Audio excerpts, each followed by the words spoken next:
Okay, so I went through the commercial transaction paper, and we were having a conversation, the three of us, and we had divergent views. Personally, that paper was fair. Some of you might say it was very hard. From my point of view, it was fair. It was just similar to what we did in the June 2021 paper. They covered the necessary topics. The reason as to why I'm saying it, I could have still done that paper, but I will not be sure if I've passed it. I'd pass it is maybe given that I had to change the mode of study. When it came to commercial transaction during our time, first of all, we had a teacher by the name Mr. Ndoli. Right now, he's not with you. So I just realized that he was not going to be of much help to me, so I had to improvise. So personally, I had to combine with a friend of mine. I was in class C and he was in class B. So we thought it wise, given that also the project was a bit hard, we thought it wise we hire somebody from triple OK. I think where your professional ethics teacher works, Mr. Maloa. So that particular advocate decided to aid us for free. And the whole unit, he just took the course outline, made his own PowerPoint, and decided to teach us. So he covered everything. We were just lucky. He covered everything that was in that paper. So we had to improvise and also invite our respective farm members to chip in and attend those classes. So at the end of the day, we found that even though the course outline changed, the unit was a bit lessened. And that is why I came to the conclusion that that paper was not that bad. However, something is not adding up, and I'll now impose a challenge on you that you need to now pull up your socks a bit harder.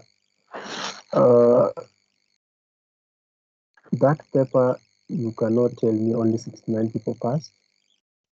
So it really, from my own conclusion, maybe the passing rate, the algorithm that was used probably was not okay. So it will now be upon you now to work a little bit hard than you are reading now, so that you can be able to achieve your 90s. And I'm praying this is now the time you should not relax and attend those parties. Yeah, sometimes you might get a bit tired, but the enjoyment that you were initially having, it has to be less than kidogo.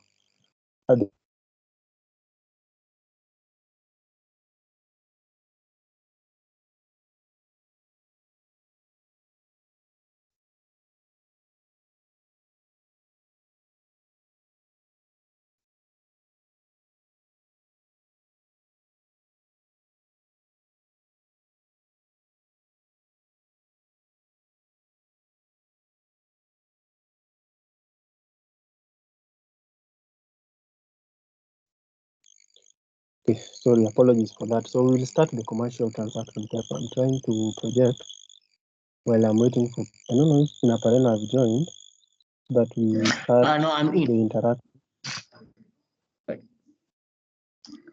No, okay. I'm in. Could you please comment on the commercial paper? Then Lavin can also do that before I start the paper.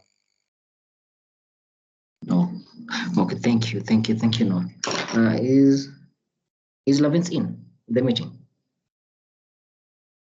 He told me that he has a problem with his mic. He's sorting it out, so he left. Oh, it's okay, no problem. Okay, so to be completely honest, the commercial paper was okay. It was an average paper.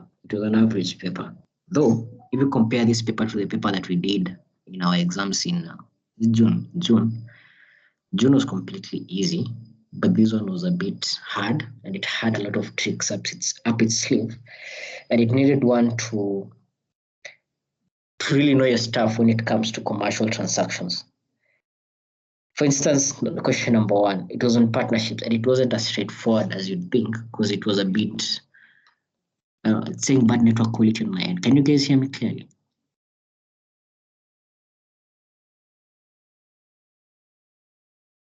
Okay, can I be heard clearly? Oh, thank you. Okay. So the paper was a bit deep. Even the insolvency question number two, it was a bit deep. None of those questions were straightforward. Whereas for the June paper that we did, questions were really straightforward. There was even a question asking the difference between a joint venture agreement and a joint venture structure and a merger transaction. So this paper was, I can say it was tricky. It was a tricky paper, but at the same time, it was doable. If you had prepared well enough for this paper, it was completely doable. Because, for example, number 6 was fairly easy.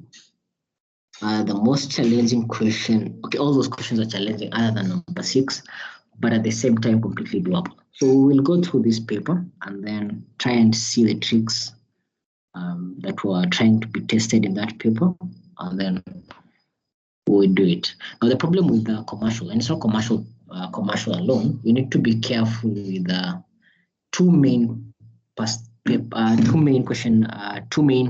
units, when it comes to the ATP program, and that's criminal litigation and commercial transactions.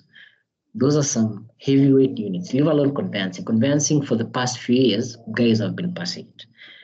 Civil, the same. It's not that tricky and it's doable.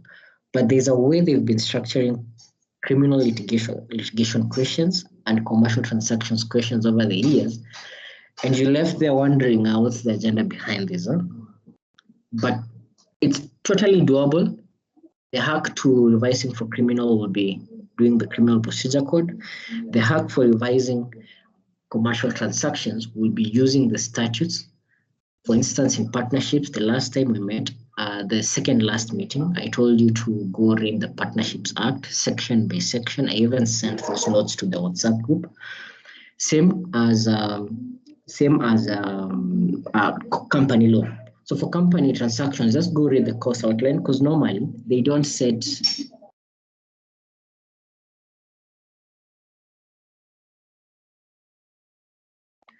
The other question,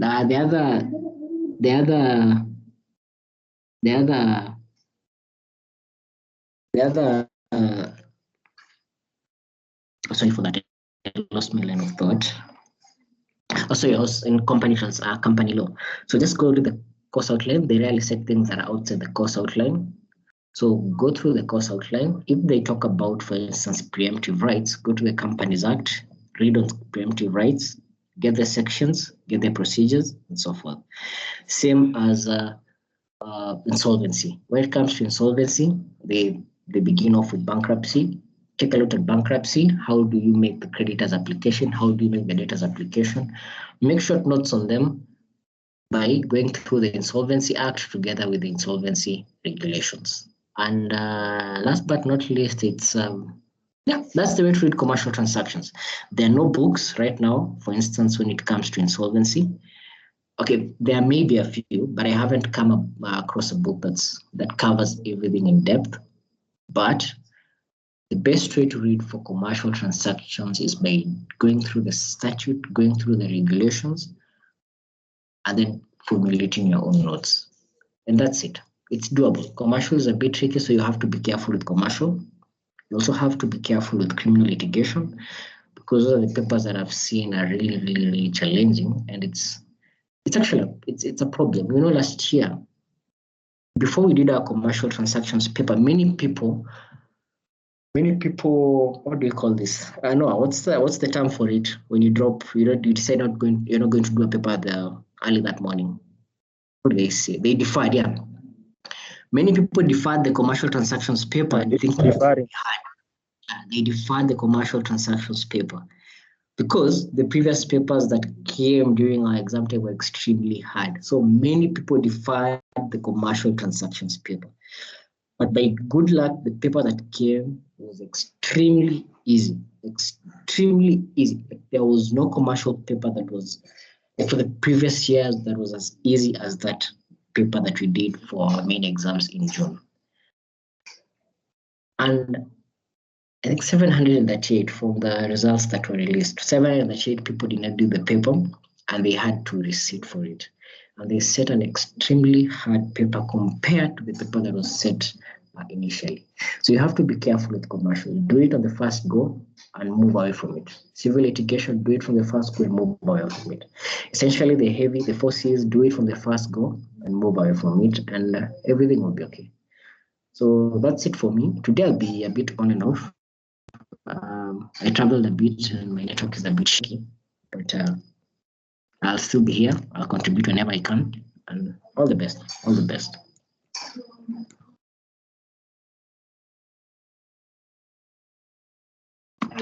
Okay, No, thank you can very take much, it. Mr. Pat. Okay, am I audible? Yes, you're completely audible. Okay, thank you very much. So this is the 2017 criminal litigation paper. Given that some of you demanded that we postpone the probate paper so that we can attempt a criminal litigation paper, then here we are. So we are going to do the criminal litigation paper, and this will be an interactive class, and I'll request you to do so. So before we start, does any person have any concern such that we may add, if they are urgent, they can be addressed before we start?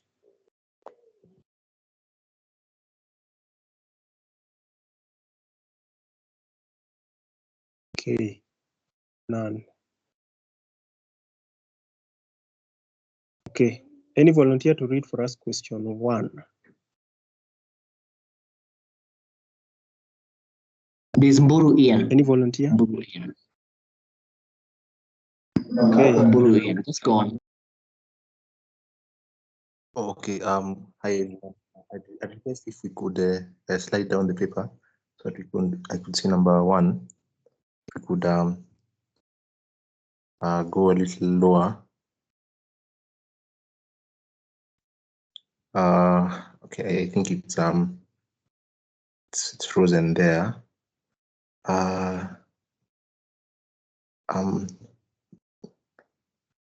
Okay, I can't see question 1. Just give me a second to get it. I hope I'm audible. Yes, you're completely audible. Okay, just 1 second. Let me. Okay, now I can see question 1. Yeah. Yes, I can see question 1. So, Mr. A second. I'm sorry. I'm having a bit of a challenge, but I'll still read. Just 1 second. Thank you for your patience. Apologies again. So question 1. Question 1. Okay. I'm really having trouble seeing what it's loading. It's loading. Really having trouble seeing.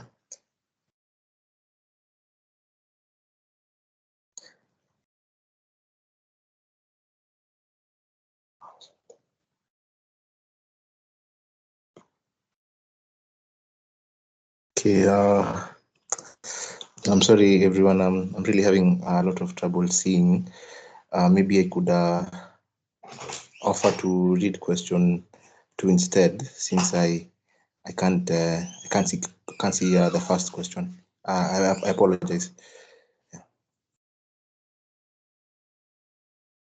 Okay, fair enough. There's no problem. I can see another hand up. Kip Kemui. Okay, thank you. I hope I'm audible as well. Question 1 reads this. Mr. Ragnar is a political activist who hails from Ziwani County, where he has declared interest in unseating the current governor, Major retired Egbert, who he accuses of mismanagement of the affairs of the county. Major retired Ekbert, who previously served as the Inspector General of Police, is known not to take kindly those who oppose him, and is said to still hold a lot of influence within the police ranks. In fact, he influenced the posting of the Ziwani County Police Chief, Mr. Masu, who is his son-in-law. Mr. Masu has severally ordered the arrest of Mr. Ragnar on trumped-up allegations ranging from holding illegal gatherings to assaulting law enforcement officers, but he has never been arraigned in court for any of those charges. Mr. Ragnar believes that his arrests are meant to intimidate him to drop his ambitions. On 20th February 2017, while Mr. Ragnar was away in Nairobi with his family, violent protests erupted in Ziwani County outside the governor's office by county employees who claimed several months of unpaid salaries. While still in Nairobi, Mr. Ragnar is informed that the Ziwani County Police, led by Mr. Masu, have launched manhunt for him, accusing him of being behind the protest. Several of his supporters were also arrested on the day of the protest and have not been produced in court for more than 2 days. Mr. Ragnar is apprehensive that the threatened arrest is politically motivated and is likely to infringe his rights. He now instructs you to take up the matter in order to protect his rights. Draft the necessary documents for filing in court. Thank you very much, Kipkemoi. So Mr. Ragnar is a political activist who is very apprehensive that the threat that what he's apprehensive about is that the threatened arrest is politically motivated and is likely to infringe his rights. And my advice to you is kindly read the question in between the line, understand what the setter wants. So any person who can attempt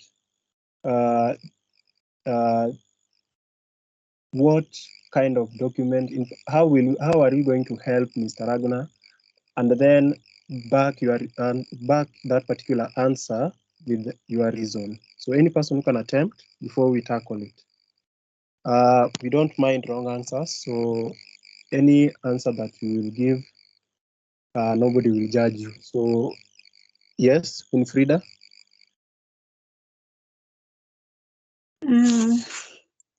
I'll give it a try. Not sure if I'm right or wrong.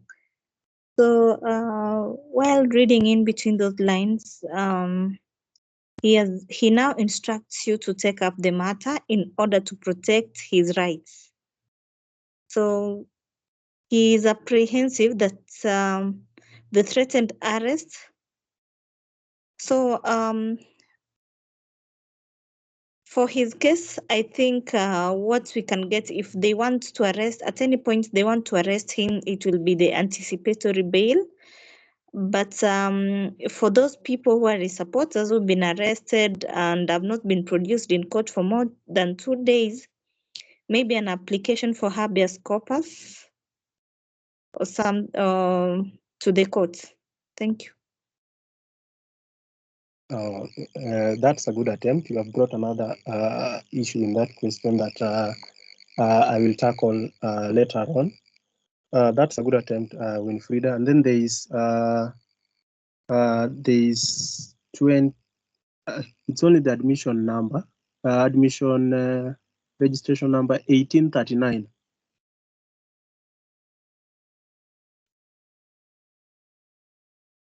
Hello. Hi. Hi, we can hear you. I had the same anticipatory bail for Mr. Ragnar, and for his supporters, an application for habeas corpus. So that's what I saw as what you're supposed to draft. Okay, and then lastly we have Cynthia. Hello. Hello. So just to add what my colleagues were saying, according to my research, I wasn't able to find a specific provision on anticipatory bail, but the right to bail, the right of an arrested person to access bail is under Article 49H of the Constitution. It says an arrested person has the right to be released on bond or bail on reasonable conditions pending a charge or trial unless there are compelling reasons not to be released. Although I really try to link it, but I'm not so sure if it's completely linked. Yeah. Oh, and also, I think the other relevant provisions of the Constitution would be maybe Article 20 on the application of the Bill of Rights, Article 23(1) in terms of which court has the jurisdiction to listen to the application, Article 27(1), the one that talks about equal protection for all people, and Article 29A. Every person has the right to freedom and security of the person, which includes the right not to be deprived of freedom arbitrarily or without just cause. Very good, very good, very good. And then we have Yusuf Shaban, and then we have Wambui Muturi. There are a lot of hands. Wambui? Wambui. Yes, Mr. Kero, thank you. I agree with the previous speakers, but I have a comment, or I don't know whether it's a question or maybe a clarification. There is someone who have mentioned that for the supporters who were arrested and they have not been aligned to court, we need to do an application for habeas corpus. But the last part of the question is saying he now instructs you to take up the matter in order to protect his rights. So the person who is our client is Mr. Lagna and not the supporters. And to that extent, I believe the application to be drafted is only the application for anticipatory bail only. Thank you. Yes, you are very right. I wanted to address that issue. You know, it's very important you guys read the question, what the question was. The last part says he instructs you to take up the matter in order to protect his right. So we do not care about the other protesters who are caught in the middle of the fracas. So I agree with every person that the application that ought to be drafted is the anticipatory bail, or what we call the bail pending arrest. So, which makes me ask the next question.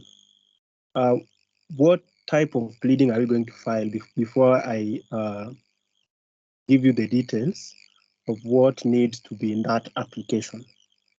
Parena, I cannot see the hand. There are so many. Maybe you can pick them so that you can attempt to answer before I I give them the details of what needs to be there. Okay. We have Kiama David, then Esther Kimani, then Buru, Mashanga, then Gitau, then Yusuf, and then Okenya, in that order. We can start with Kiama and then Esther.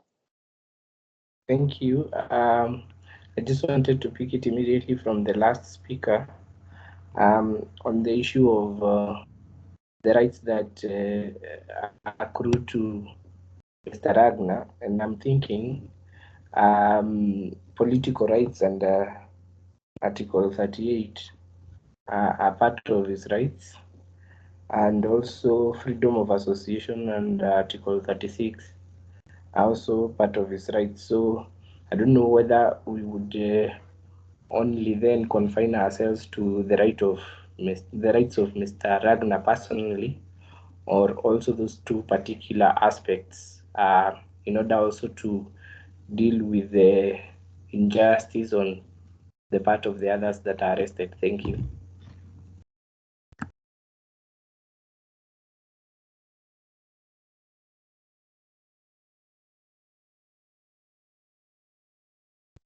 The next person we are addressing will address that issue. Okay. In my opinion, I think we'd go with drafting a notice of motion with a supporting affidavit. And in my opinion, I'd also draft it on a certificate of urgency. Let me just look for the provision. I think it's section 124. Let me just open my criminal procedure code.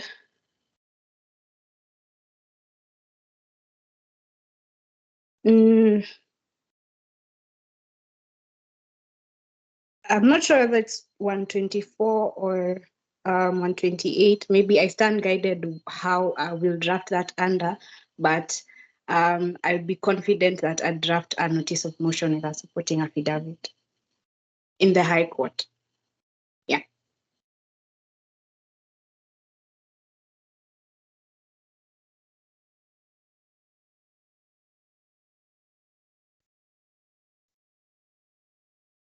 Yes, there were like 4 people. Okay, I was the next speaker, and I think I last word after the previous speaker as far as the documents that are meant to be filed are relevant, but I think provisions are section 123A and section 123 of the of the criminal procedure code. Yeah, and also as we had said earlier, Article 49 of the Constitution. Let me remind you that he saved the life of Mateo. Let's see, Dahlia, listen up. Okay, thank you very much. I don't know who has been left out so that I can tackle this question very fast. Yeah, me. Yes. No, Hello. I support what the rest have said in terms of the legal provisions.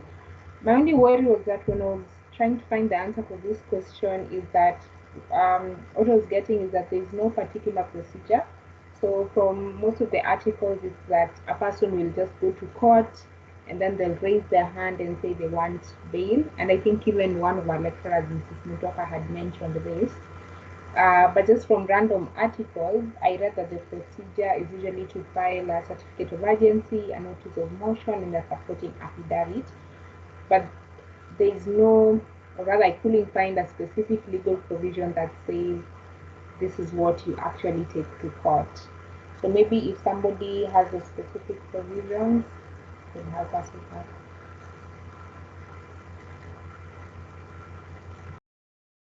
Okay, and then there's one person who wanted to talk.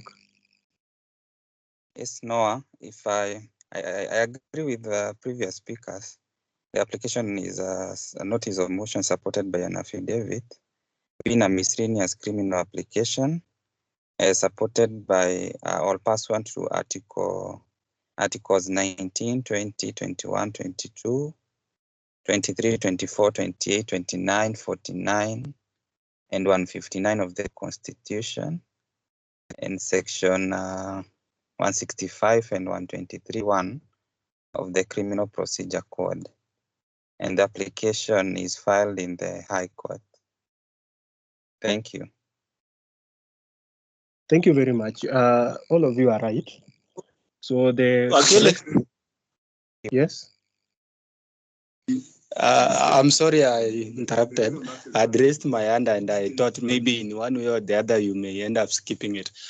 I wish to ask, as you will get to respond to that question, there is something that I heard from some other people, okay, call them our seniors, the last people that sat for that paper.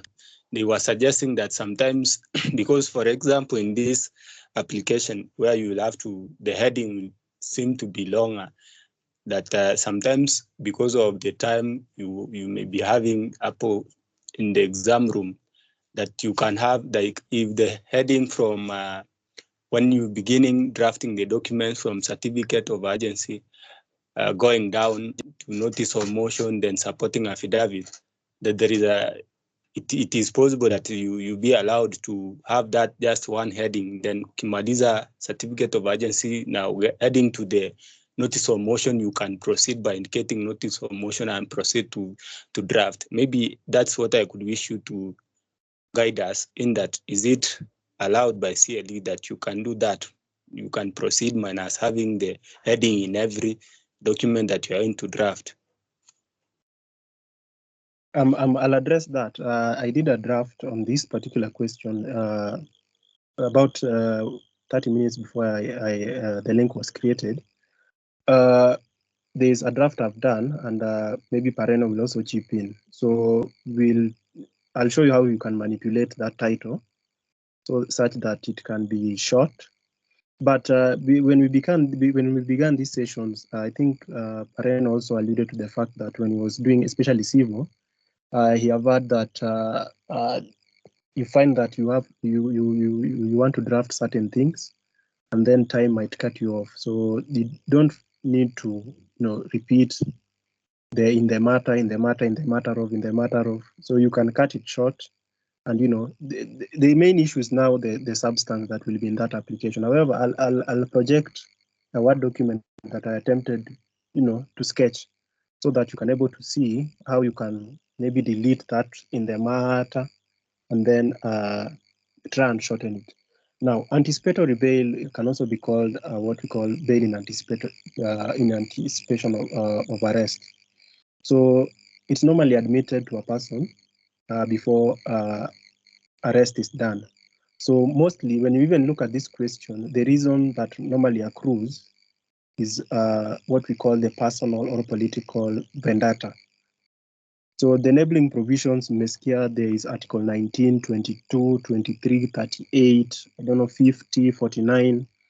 So all those things form part of anticipatory bail. However, like Cynthia said, when it comes to anticipatory bail, you realize that it's not nowhere captured. But when you do the reading of Section 123, when you go through the reading, it's implied that any person can be admitted to bail. So with the readings of Article 22, 23, and the rest that you have averred, those are some of the provisions. So one thing you also need to understand about anticipatory bail is that there's no immunity from appearing before the authority who will wish to question you. So even if you have been given that bail, you are not immune from appearing before the police. So they can still call you so that you can be able to conduct or assist in conducting investigation. So there are certain conditions that must come out clearly, or that must be imposed by the court. So one, you must tell the court, or you must convince the court that you will make yourself available. For instance, Mr. Ragnar will have to convince the court that he will make himself, or that's a condition that might be imposed by the court, that he must make himself available for interrogation by the police when required. Number two, he must also promise the court that he will not leave the jurisdiction of the court. And then lastly, that particular Mr. Ragnar should not make any threats or some sort of incentive to any person who is acquainted with the facts of the case. So those three things are some of the conditions that the court normally impose. So Section 123 is also a governing of the CPC. And then one thing you also need to show is that one thing Mr. Ragnar also ought to show is that he has a reason to believe he may be arrested, and that particular offense that is going to be arrested is a bailable offense. However, the new dispensation, the new constitutional order, has recanted the issue of a bailable offense. All offenses are bailable, so long as the prosecution has a compelling reason as to why the accused cannot be granted bail. So that particular applicant will remain free on bail so long as it is not cancelled. So those are some of the things I wanted to highlight out before I project the pleading that ought to be have been drafted. So I did not do the certificate. I did not do the supporting affidavit. All of you are correct. you're supposed to move the court by a notice of motion under certificate with a supporting affidavit. So just give me a minute, I try and project the anticipatory bail. I did the notice of motion so that you can have a gist of what might be needed for you to draft. I just did a sketch work on it. So give me a minute so that I project.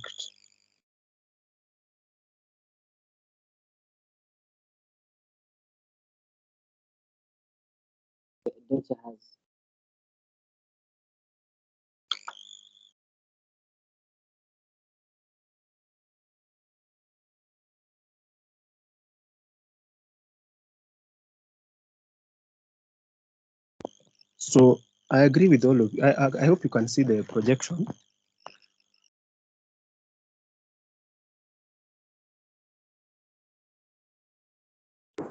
Yeah. Yes, we can. Okay, so this is now a sample of how an anticipatory bail, an application will look like. So you will do a miscellaneous application. All miscellaneous applications go to the high, unless somebody wants to correct me of any other he has seen, but this is now my standard, how I understood it. So this is a miscellaneous application. All miscellaneous application with regard to anticipatory bail goes to the High Court. So this is the jurisdiction will go to the High Court at Ziwani. So you will start with in the matter of an application for an enforcement of human rights under Article 19, 20, 21, 22, 29 of the Constitution. I'll add those 38, 49, and 50.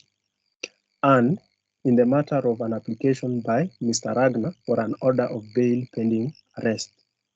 And in the matter of Section 123 of the Criminal Procedure Code and the General Principles of Natural Justice between the parties now will be, Mr. Ragnar will now be the applicant, and the respondents will now be, given that these are now the authorities, one will have to be the Inspector General of Police, and the second one will be the DCI.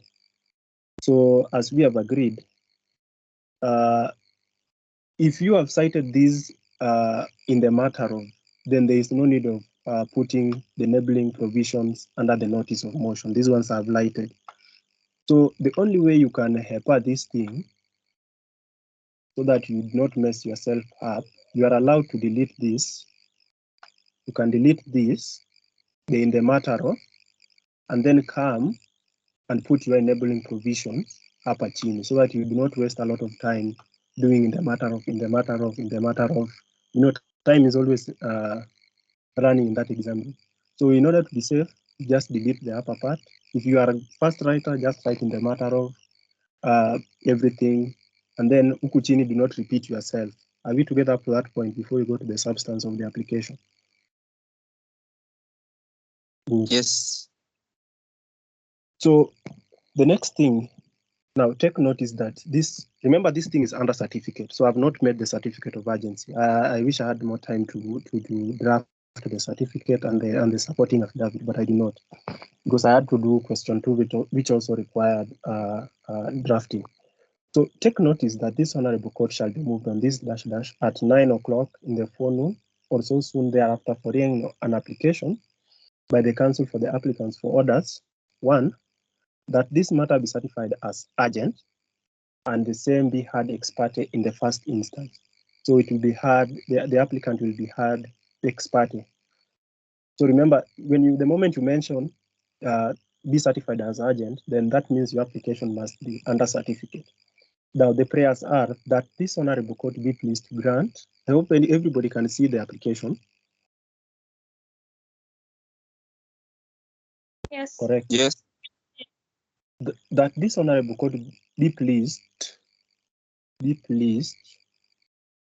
to grant the applicant bail pending arrest for any bailable offense arising from the complaint of one Mr. Vance. So the application, you have to show who you think will report you to the police.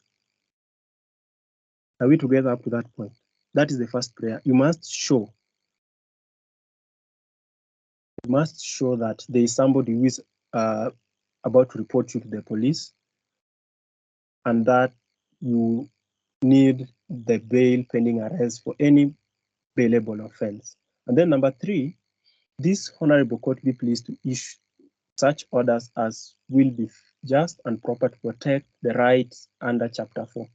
So this will now cancel the issue of you doing a bail pending arrest, and at the same time you want to do a petition. Everything is covered in that particular third prayer. So this honorable court be pleased to issue such orders as will be fit and proper to protect the rights of the applicant under Chapter 4. And number 4, that a day be appointed by the court for the applicant to appear before the Ziwa, the officers attached to the Ziwani County Police together with his advocate to enable the police undertake the normal procedure of investigation. So remember, when I said one of the conditions that ought to have been imposed, the court normally, and one of the factors the court considers is that this particular applicant is willing to go to the authority whenever he is required. So he must convince the court that he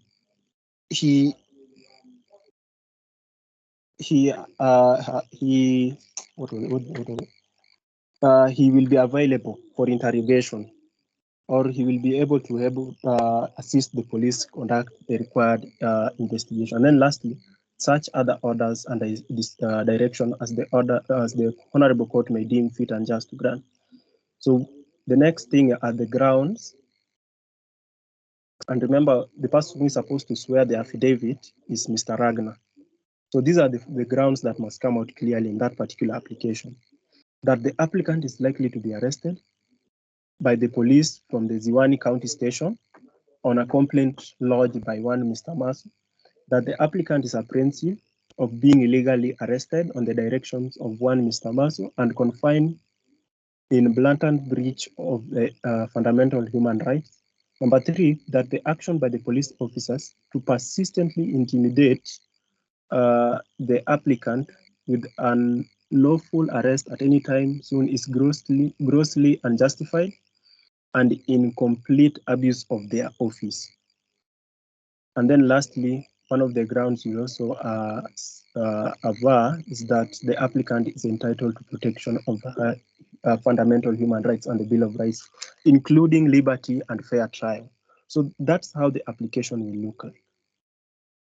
Are we together up to that point? Ama nimeacha watu nyuma?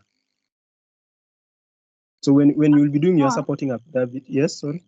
I just had one question, then you can go ahead. If I may, when we were making the just scroll up, you had said something. You had mentioned something about bailable offense and the new directions that any offense is bailable. So is it harmful if we just write that that this honorable court be pleased to grant the applicant bail pending arrest for any offense arising from the complaint of one Mr. Masu? Is it harmful, or do we just stick to bailable? No, it's not. No, it's not. It's not harmful. Like I said, I did this in a rush, but like I said, the new constitution changed a lot of things. The issue of bailable offenses, people say the likes of the offense of murder is non-bailable. But what does the Supreme Law says? Unless the prosecution has compelling evidence, even though practically, even it's now the reasons as to why the prosecution will now fight for the denial of bail. For instance, if it is murder, somebody is accused of murder, one of the reasons normally even the court considers is if that is why even murder, it's very hard to give bail, is what will the society do to this person when he goes out? Sometimes society is harsh outside here, like the kid who was left out of the kid who killed a lot of children, and then the police let him out. Hata hakukaa siku moja na akauliwa. So that is why I'm talking about bailable offenses and the new jurisprudence that came out as a result of the new constitution. So if there's no harm, you can delete it. The issue is the prayer that is coming out that the court do grant the applicant bail pending arrest. There's no harm. Any other Thank question? you.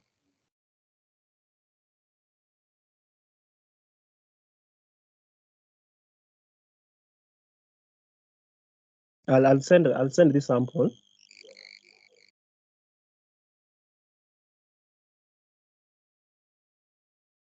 There's no other question. We can go to question number 2. Yes, Mkambe. Yeah, hello, can you hear me? Yes.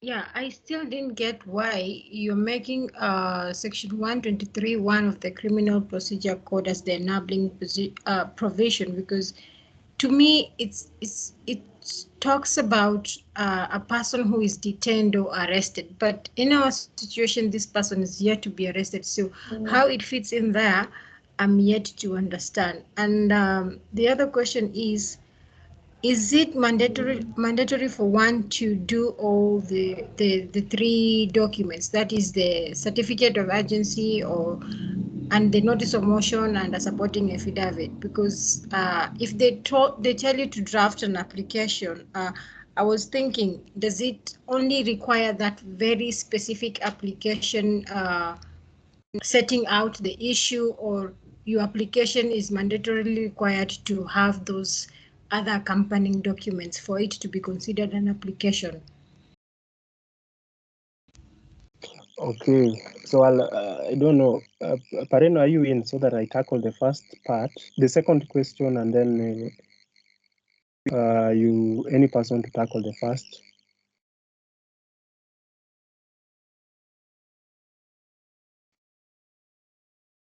Mr. Pareno. Labins, you are in.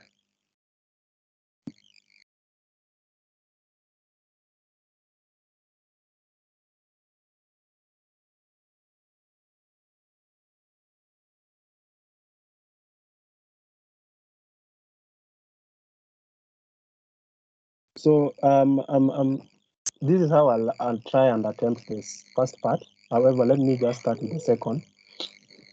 Remember, CLE is mean with marks. So you have to do the required thing.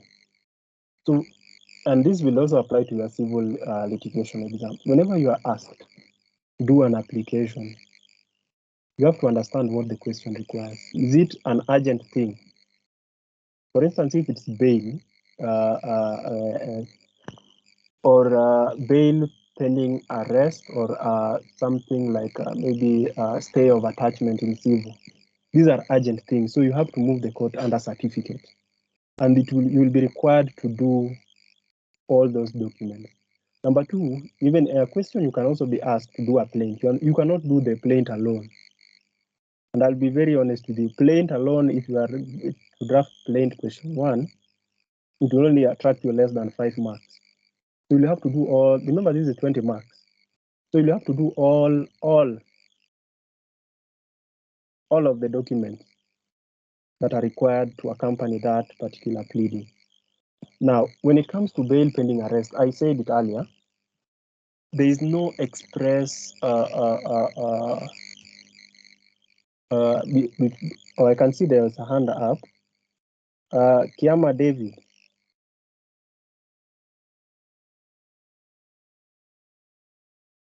Sorry, it was just an intervention that within the question it is saying draft the necessary documents for filing in court. And that part of filing in court means you can't just file a single document. It has to be the 3 of them, because what you normally take to court is the entire case issue. So I think then we follow your direction. Thank you. Okay, fair enough. That's good.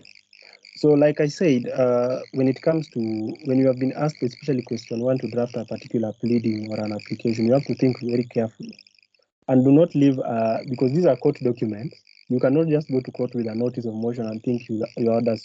You have to comply with what the law says. So when you look at all these applications and pleadings, when you look at their enabling provisions, they'll tell you, do this, and this with an affidavit, supported by an affidavit. So you cannot go out in an exam room and do a notice of motion and leave that particular supporting affidavit out. Now, when it comes to the first limb of your question, I don't know if I'll answer you sufficiently. Now, when it comes to anticipatory bail, or we call it bail pending arrest, or bail in anticipation of arrest.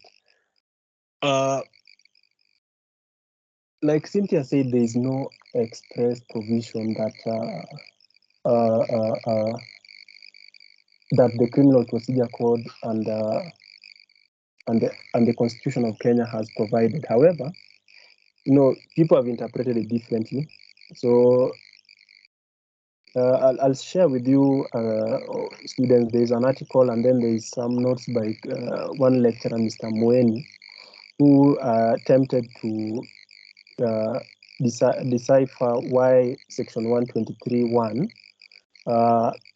can be an enabling provisions of the law when it comes to bail anticipation of arrest. What he argues that there are certain things that are implied, such that when you use them, there will be no harm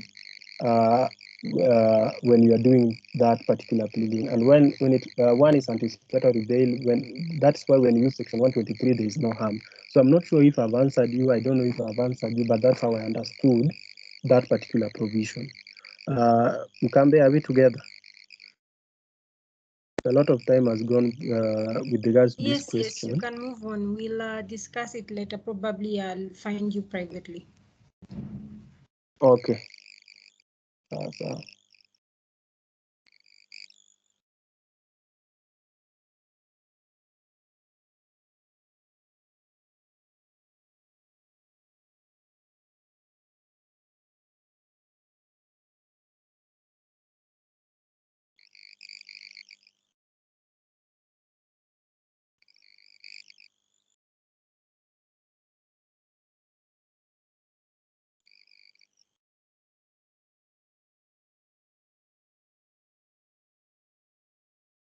So somebody to read question 2.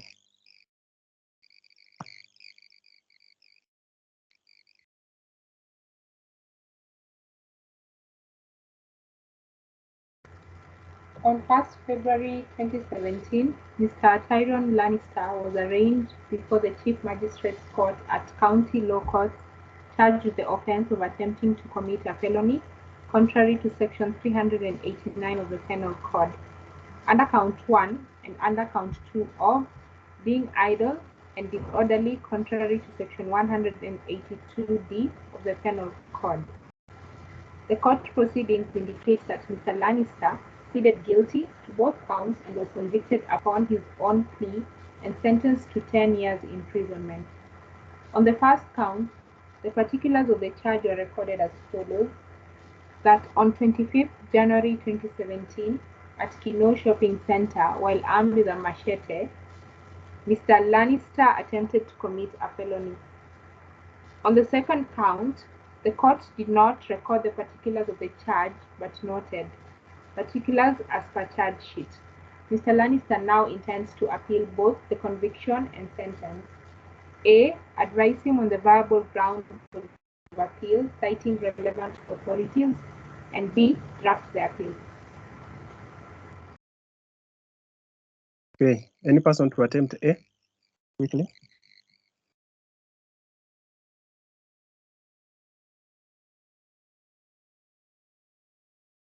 Any person?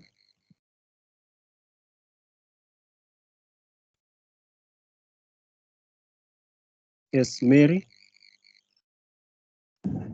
Okay, let me try. Okay, he has been charged like on 2 counts, but then he has pleaded guilty to both counts. But then on the second count, they haven't made it clear. So you can't plead guilty to something that you're not to a count that they have not explained to you what you've done. And then if you look at the the 10 years imprisonment, that is so cruel. So it's supposed to be something like 7 years or above there. Yes. Yes, there's another person who has raised up his hand. Mr. Muturi. Yes, thank you, sir.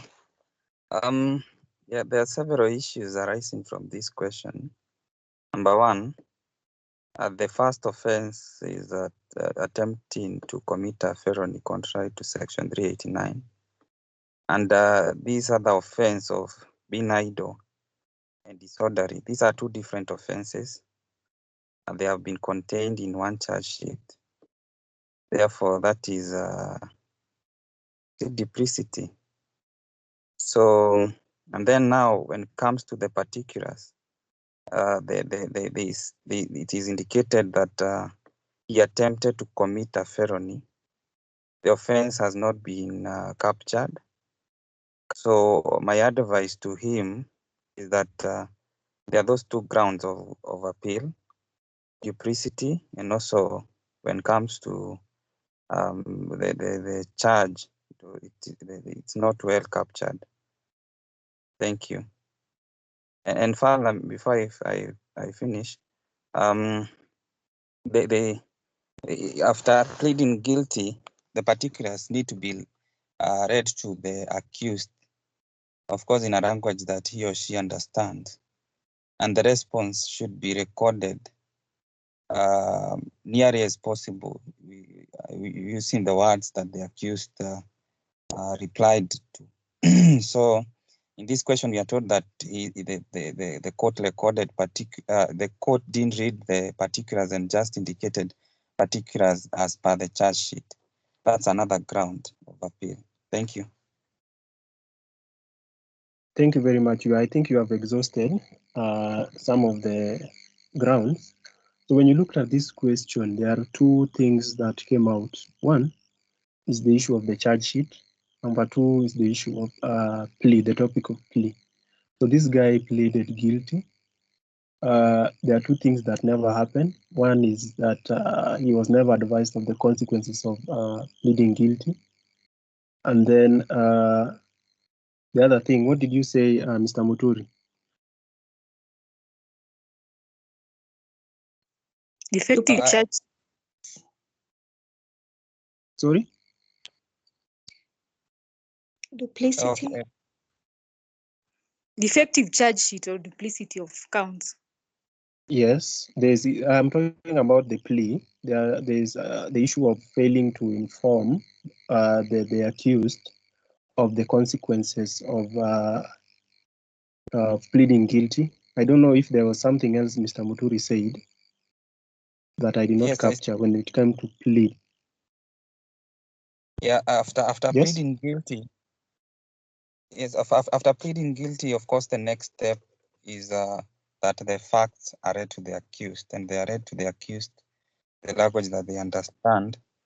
And of course, that's a requirement that should be met by the prosecution or by court. But in this case, question, we are told that the court indicated particulars as per the charge sheet, meaning the same was not read to the accused, and the accused was not given a chance to respond to the same.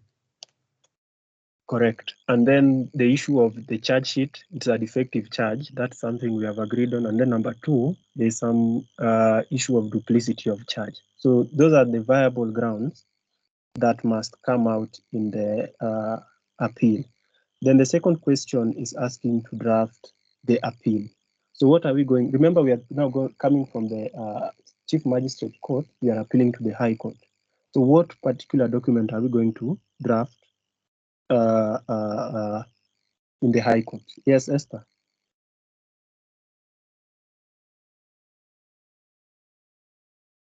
Okay, Cynthia. Duplicity of charge. Aki, I really don't understand how we are putting duplicity of charges here. And in my opinion, this looks like more of a defective charge sheet. Because from how I understand, duplicity of charges is when you have two completely different charges in one count, not in one charge sheet, one count.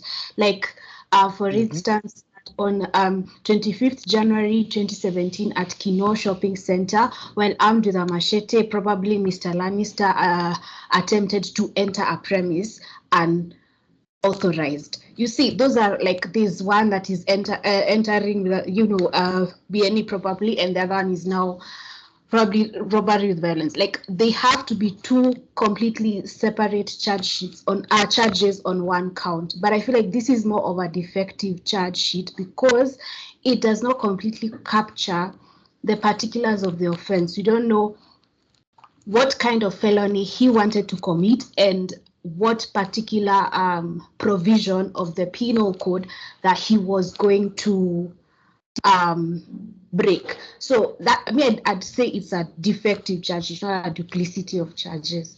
I stand guided though.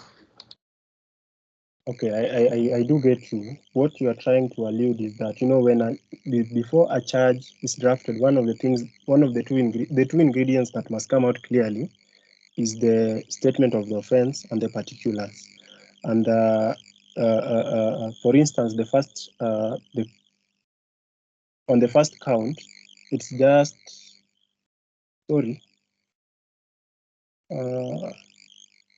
So like on the first count, it just captures the it partially captures the particulars of the offense. That's the day and just a bit of what he wanted to do, but it doesn't capture what felony he wanted to commit and my brain, the section of the penal code that they were breaking.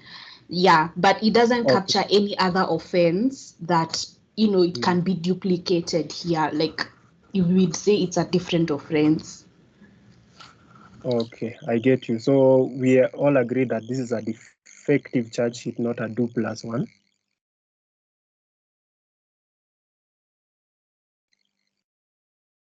Emily? Esther, sorry. Yes, a defective one, not a 2+1. Yes, thank you. Okay, so we have the issue of the issue of plea, the consequences, and then the facts and the facts of the case were not read to him, and then the issue of the charge being defective, and I agree with you. So my next question is, what then do we draft in the high court? Yes? Sorry, before we go to like the appeal, I had a bit of confusion on that sentence that says attempting to commit a felony contrary to section 389 of the penal code. And then you see in this question, this person was sentenced to how many years? 10 years imprisonment. Maybe if I could read the penal code, someone could help me interpret it and see if it's also one of the issues. So it reads, attempts to commit offenses. Any person who attempts to commit a felony or a misdemeanor is guilty of an offense and is liable, if no other punishment is provided, to 1/2 of such punishment as may be provided for the offense attempted, but so that if that offense is one punishable by death or life imprisonment, he shall not be liable to imprisonment for a term exceeding 7 years.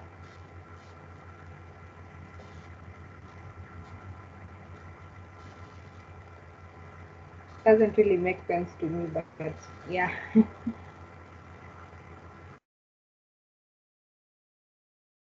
Sijapata swali yako. Could you please just repeat it? Yes. So what's the issue? Yes. My question is tied to that particular sentence that says he attempted to commit a felony contrary to section 389 of the penal code under count 1. And you see that upon his plea and his sentencing, he was sentenced to 10 years imprisonment. And my interpretation of the penal code is that this sentence is more than 7 years, according to statute. So I don't know. Yes. That's now where I wanted to come in. When it comes to appeal, one thing you have to understand is that court normally will only interfere with the sentencing decision of the trial court, where one, it was imposed against the normal legal principle. Number two, like you have said, the sentence being manifestly excessive in view of the circumstances of the case. So one of the things is that the felony, normally felonies do not attract more than 7 years. The number three, other issues, irrelevant or extraneous factors being considered. And then lastly, relevant factors being not considered. So those are some of the things that must come out clearly when we are doing any appeal. Now, when looking into this question, we realize that there are certain things that are coming out among the four grounds that I've stated. So one, given that this is a defective charge, this basically offends the normal principles when it comes to drafting of charge sheets. So one of the grounds that will appeal is that it has the sentence that has the sentence coming as a result of this charge sheet generally it is imposed against the normal principles when it comes to charge sheet. And then, like I said, the sentence is excessive in view of the circumstances of the case. So those grounds that you have cited, and thank you very much, there are certain things that I did not know that you have said, are the viable grounds that you will be citing when you are advising Mr. Lannister. So the relevant authorities, you go and read Kinyanjui versus R, and I think there is one, the famous R versus Jagani and another. So those are the two famous cases when it comes to appeals. So we have Republic versus Jagani and another, and Kinyanjui versus Republic.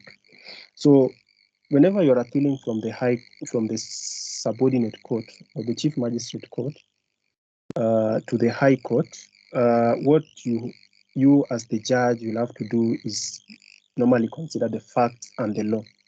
So the judge will have to consider the evidence, evaluate it itself, and draw its own conclusion.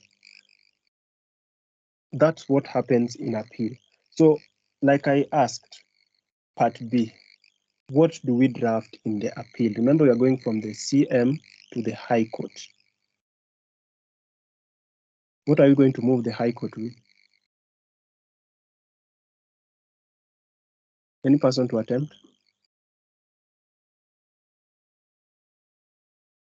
Oduor, then Otieno Forrester, and then Mr. Muturi. In that order. Mr. Noah, I'm sorry for this. I have to take you back a bit, and I'm just seeking clarification on this question. Sorry for that. It states that Mr. Lannister now intends to appeal both the conviction and the sentences, and they're asking you to, advise him on the viable grounds of appeal, citing relevant authorities. Don't you think that we have, apart from the issue with the trial and the conviction, don't you think we also have an issue with the sentencing? Because if you look at section 169(2) of the CPC, it states that in sentencing, the specific offense must be stated and the punishment under law must also be stated. So they're saying the specific offense must be stated. If we read what we have here, they're saying this guy attempted to commit a felony. Don't you think there's a question as to which felony exactly did he commit that now he's getting 10 years? Which felony are we talking about? Yet he has a sentence for 10 years. For which felony? So don't you think that would be a ground to challenge the sentencing? Yes, that will be a ground. Let me note that down. Given that he has been sentenced to an offense which is unknown. Sorry, somebody is talking. A little bit. Yes. Okay, so from my previous speaker, I think there is a whole issue of the problem with the whole trial process. So we just don't look at the plea and the defective charge sheet. So we look at the whole procedure. Where did they go? Which parts are missing? Maybe where he said about the felony.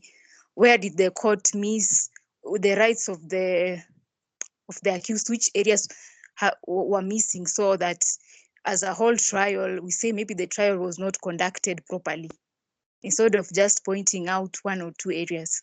Because like my colleague has said, sentencing and conviction also, there's a problem. Yes. Okay, thank you very much.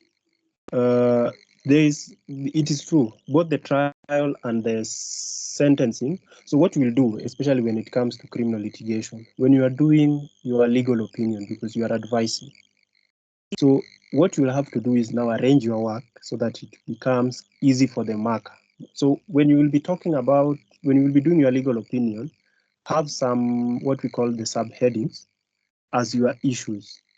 So depending, all of you are right. So depending on how you'll arrange your work. So you can go and say we have, maybe the issue is the trial and the sentencing and conviction, the three issues. So you put them in your subtitle, discuss them, and then draw a conclusion. Or you can just talk about the issue of the plea.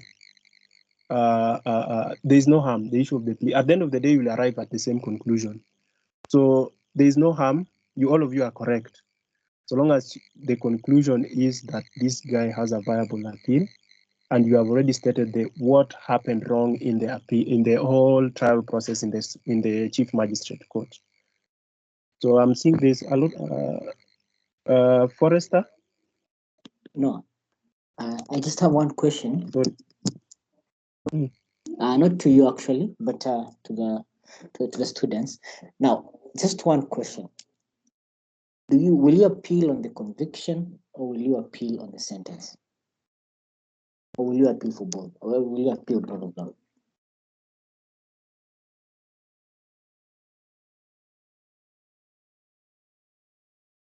Anyone, just unmute and unmute. So, and go. Salonka, I'm looking at section 348, and section 348 of the CPC says no appeal shall be allowed in the case of an accused person who has pleaded guilty and has been convicted on that appeal by a subordinate court, except as to the extent or legality of the sentence. So I think you're appealing on Marta's sentence, be it as it may. All other issues arise from how legal this sentence was. So I think, as Noah said earlier, it depends. I think it would be wise to start with the legality of the sentence, so that now all other issues can trickle down. Because starting the other way around, then you'd be missing the point of 348. But that's just my opinion. I stand corrected. Exactly, that's absolutely true. So you see the question here, the one that's projected on the screen, is saying that Mr. Lannister pleaded guilty to both counts. So it would be very dangerous to go straight ahead and appeal on the conviction. So you're only allowed and permitted to appeal on the legality of the sentence. However, there are certain caveats. That's just the general rule, but with the general rule, there's always exceptions, and these exceptions come in the form of case law. So there are various cases that have provided that you can appeal on the conviction and on the sentencing, even if you plead guilty, but then it has to be shown that, maybe, for instance, you did not plead guilty because you pleaded guilty because of duress, and you did not plead guilty in a voluntary manner, and such other issues. So the reason why I asked the question is because I think there was somebody I had who talked about appealing on the conviction, yet the question was clear on the fact that this person had pleaded and was convicted upon his own plea. So meaning you're limited to attacking the legality of the sentence, not the conviction now. Solonka. Solonka, can I? Okay, Hi. go past this now. Oh, okay. Sorry. Please go on. But can you be convicted if the plea that you are taking is not the charge sheet that you're being read to is is defective because he's pleading to an already illegal charge sheet. So what is he pleading to? Like, I would just be like, Apple plead me. Like, he was read to probably. And the funny thing is, the question also says that on the second count, the court did not record the particulars of the charge, but noted particulars as per charge sheet. Hasa huyu mtu aliplead guilty kwa charge sheet that clearly the court is recording was not read to him. So what are you sentencing? Like, I don't get it. Explain it to me. Probably I'm reading my own things. Okay, Solonka, to add on what Go on. I think what you can say here, the procedure was a sham. The defective charge sheets where he was not read for the charges well, maybe the sentencing. So the procedure has a problem in itself. So even the thing of pleading guilty may not be, he may not have understood some things. It may just be out of duress, like some of his rights here were not properly carried out, including pleading. Yeah, then again, Solonka, just to add on what my two friends have stated, if you look at the case of Adan versus Republic, the procedure is given as to how someone can plead to, being guilty. And what the court is stating is that a plea of guilty must be unequivocal. If it's not unequivocal, then you can attack it. You can, go to court and appeal it. And again, Solonka, you have to remember that this one is embedded on Article 50 of the Constitution, right to fair trial. That's a right that cannot be limited. So are we saying that we're going to close our eyes to that, the fact that, this process of pleading guilty was not unequivocal, and Adan versus Republic is very clear on that, and also close our eyes on Article 50 and just say that, let those words go. We're going for the sentencing. I think that would be improper. I think we should go for the conviction. The steps were not followed. Article 50 cannot be limited.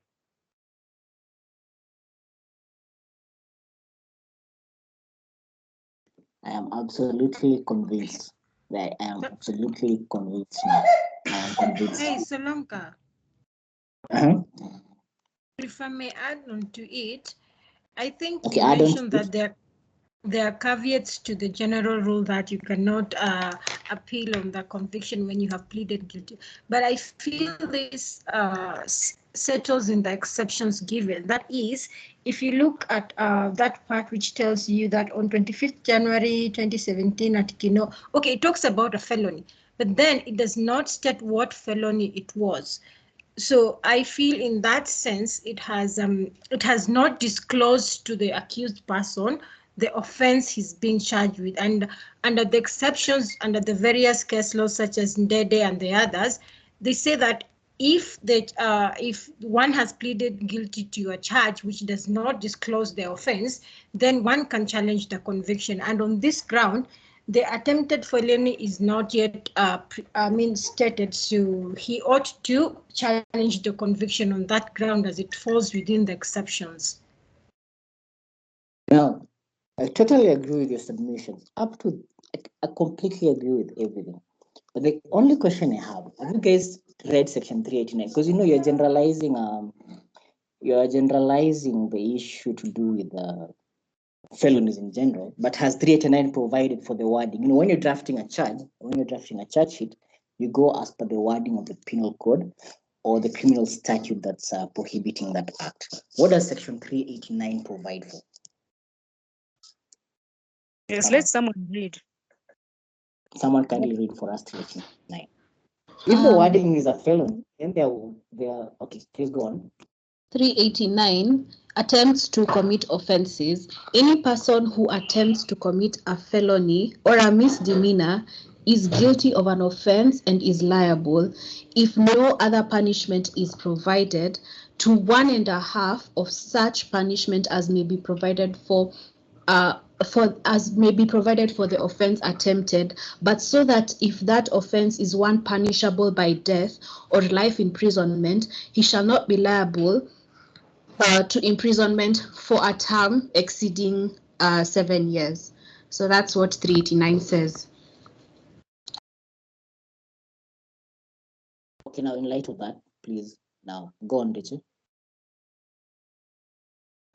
Yeah, in light of 389, as read by the previous speaker, it just says a felony. But when you tell somebody you have committed a felony without identifying the felony that you're accusing them of, definitely you have to give enough information stating what felony it was that this person attempted to commit. If I attempted to commit murder, or I had attempted to commit treason, then you ought to specify that I attempted to commit a felony. This felony which I attempted to commit was murder. If you just say a felony, which felony am I supposed to be associating myself with in this particular aspect? I feel it will still be hanging, and you'll be doing injustice to a person just generally telling them you attempted to commit a felony. How do you expect them to defend themselves? Again, Solonka, the wording of 389 says, any person who attempts to commit a felony or misdemeanor is guilty of an offense and is liable, if no other punishment is provided, to 1.5 of such punishments as may be provided for the offense attempted. So this whole 389 is dependent on how long is the offense, how long is the punishment of the offense that this person had tried to commit. And if this offense is a punishable or by life or life imprisonment or what, death probably, then that offense or that attempt, now the offense of attempting to commit that felony or misdemeanor, it should only be subjected to 7 years imprisonment, meaning that that attempt has to be specified. That felony has to be specified here. It's just that the punishment is what is now going to be lower because it's an attempt to commit a felony or a misdemeanor. It's not the actual act of committing the offense or the felony or misdemeanor. That's what I'm reading from 389. I stand guided as well. Solonka, just to add on to those, I know that we've talked about the CPC and what 389 is saying. But again, if you look at Article 1 of the Constitution, it says that the Constitution is the supreme law of this country. Now, if you go to 25, it says that the right to fair hearing or fair trial cannot be limited. If you go to Article 50, which is on fair hearing, 52B, it says that the accused person must be informed of the charge with sufficient detail to answer it. Solonka, today, if you are presented with this charge in court, how are you you're gonna answer it in relation to what? You attempted to do what? To cry, you attempted to kill someone, you attempted to do what? How are you going to defend yourself in this case? The Constitution is very clear. This charge is not clear. Article 50 is stating that you must be informed of the charge with sufficient detail to answer it. There's no way someone can answer to this charge. Now, to that extent, yes, the CPC is saying that, but this is what the Constitution is saying. It's not me, it's what the Constitution is saying. We have to follow the Constitution. Why? It's the supreme law of this country. Oh, I'm totally convinced.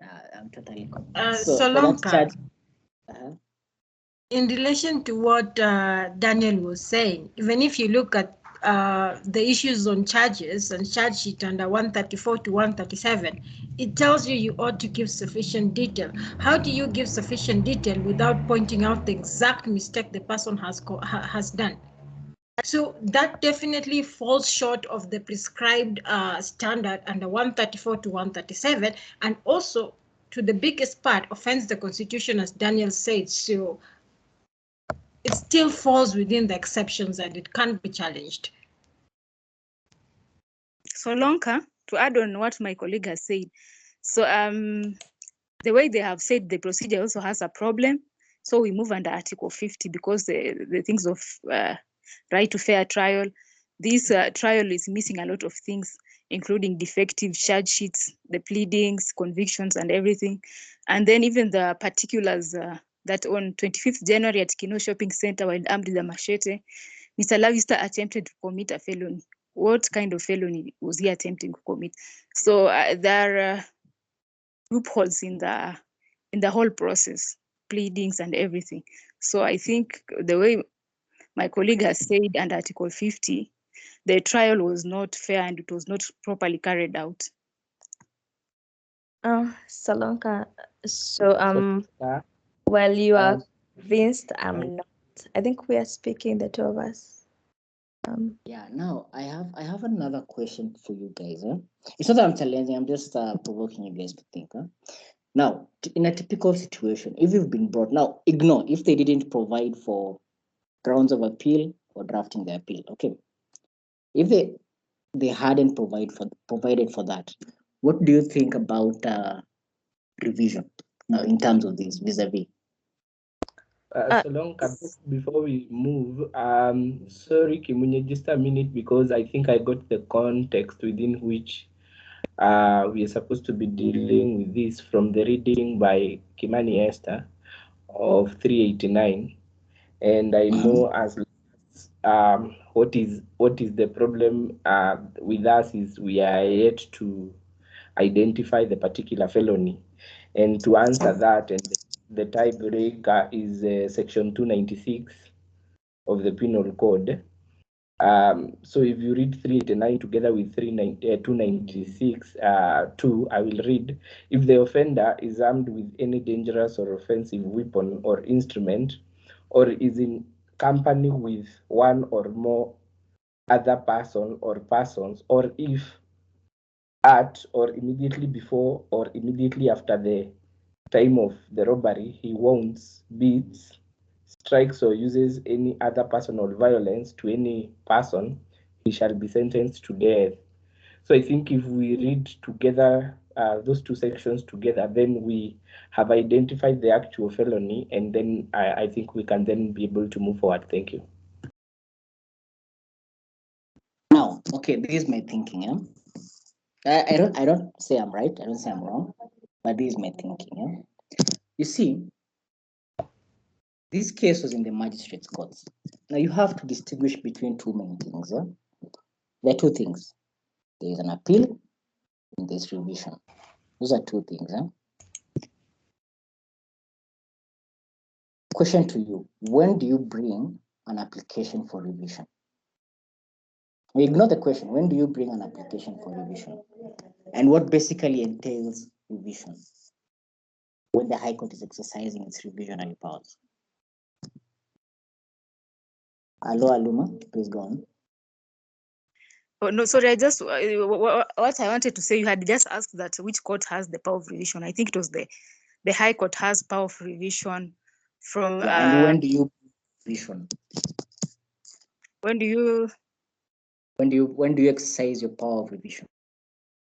You can as well as exercise your power of revision when, I'm not so sure, but even when the procedure is not carried out. So the High Court has power to look at the case, the procedure and everything, and then maybe make a conclusion, or maybe refer back the matter to that other court to make a decision.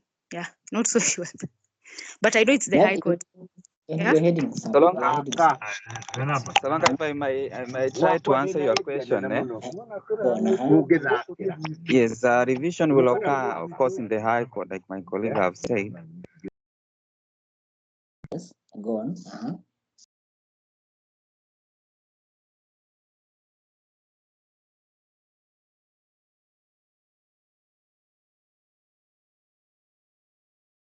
Sorry, I can't hear you. Or Solonka. Someone.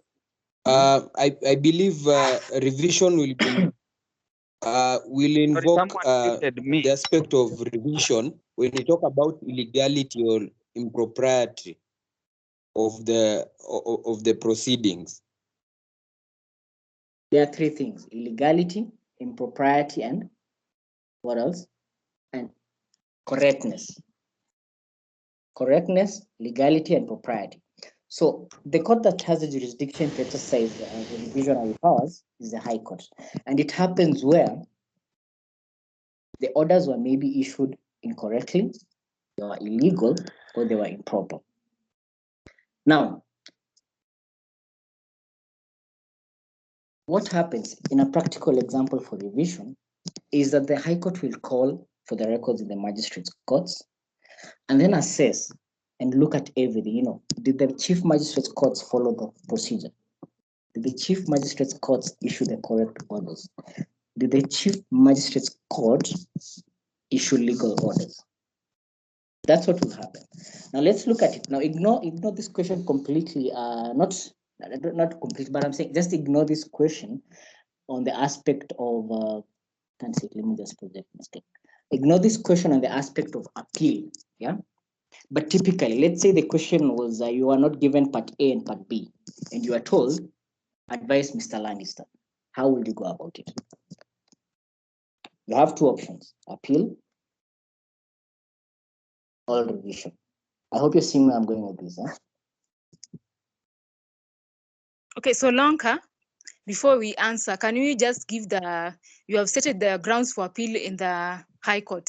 So let's just like have a distinction and maybe the grounds for revision, or what about grounds for appeal?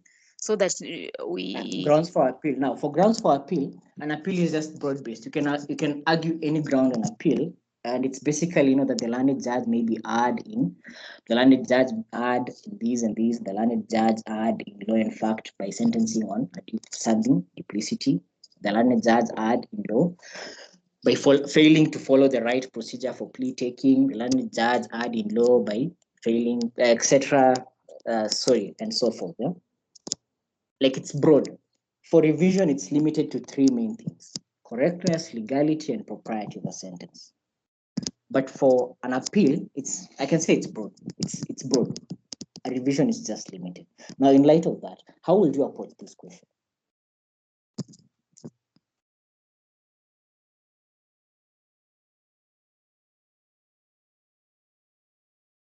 Bearing in mind the fact that this person, it's stated and it's indicated from the fact that this person pleaded guilty. This person was convicted on his own plea and was sentenced to certain years in prison. Now, how would you go about this?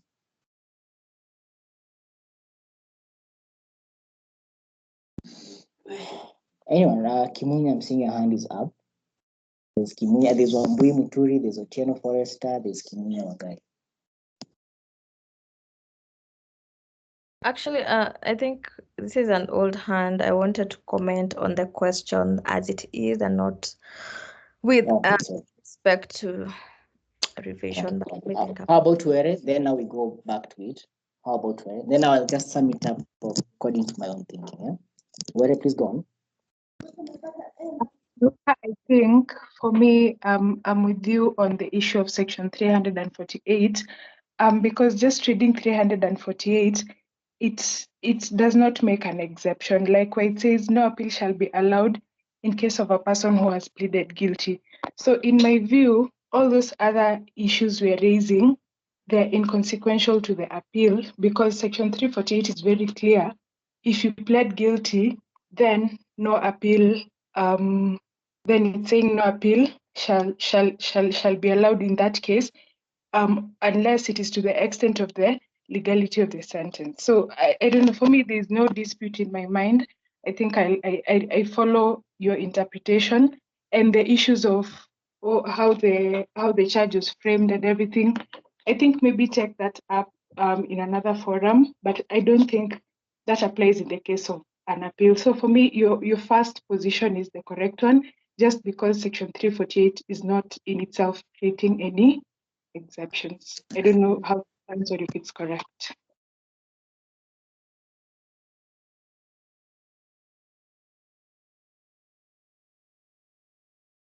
During class time, we will argue with lecturers similar to the way we argue right now. Now, for me, in summary, now, and then I'll invite you guys to challenge, contribute, or say anything with regards to that. If somebody pleaded guilty to a sentence, pleaded guilty, the proceedings indicate that this person pleaded guilty. The recourse would have been for you to go to court and exercise the revisionary powers of the High Court by dint of the fact that the plea was not correct. Why? Because it did not follow the procedure. And that's one limb, propriety. That's one. The other one will be legality, and the other one will be correctness, to try and merge all that. But if you're deciding to pursue the option of appeal, That section in the CPC, it's 348, is very, very clear that you can only appeal on the legality of the sentence and not the conviction per se. I haven't seen any caveat on that in section 348. However, as I have stated, there are certain circumstances and there are certain scenarios where it can be allowed, where the interests of justice dictate. For instance, maybe you entered the plea unequivocally. And how will it be unequivocally? Maybe there was duress, there was something, and so forth. But the records of the court, like the issue here is the magistrate did not follow the procedure. That's propriety. Revision. You have another recourse. Go for revision to try and challenge that decision based on the fact that it wasn't correct, it wasn't legal, and it wasn't proper. But in here, the question is saying you appeal. Now advise him on the viable grounds of appeal. CLE, there's a way they set these questions. There's no way they would indicate indicate that Mr. Lannister pleaded, the court proceedings indicate that Mr. Lannister pleaded guilty to both counts and was convicted upon his own plea. Basically, this person just regurgitated what section 348 of the CPC is. 300, let me just try and open it. 348 of the CPC is saying, no person shall be allowed in this case of an accused person who has pleaded guilty and has been convicted on that plea. They've just regurgitated the same words. This is somebody who set this question while section 348 was there to try and see who will talk about conviction, who will talk about appealing the conviction at this stage. Can you see? To me, that's a trick. That's a trick. They didn't even paraphrase the words. It's exactly the way section 348 is drafted. That's the same way this person has drafted this sentence. And then to go on further, here, advise him on the viable grounds of appeal. Not grounds of appeal, viable grounds of appeal. Now, what are the viable grounds of appeal in this circumstance? So long, but you're talking about revision and appeal. Sasa hapa unatuchanganya.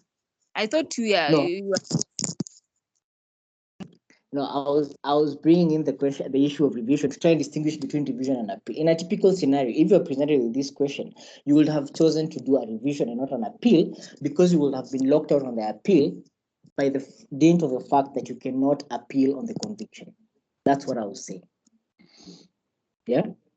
Yes. That's the reason why I'm saying in a typical scenario, if they hadn't advised you would have done revision and not appeal, because appeal will lock you out on the manner and on the grounds in which you will appeal. Yeah? Mm-hmm. Up to there, we okay? Yeah. Now, coming back to this question, it's saying, advise him on the viable grounds of appeal. Would you still appeal? Would you still risk it all and appeal on the conviction and the trial process? Now, I'm opening the room for people to challenge that. Repeat your question. Repeat the question.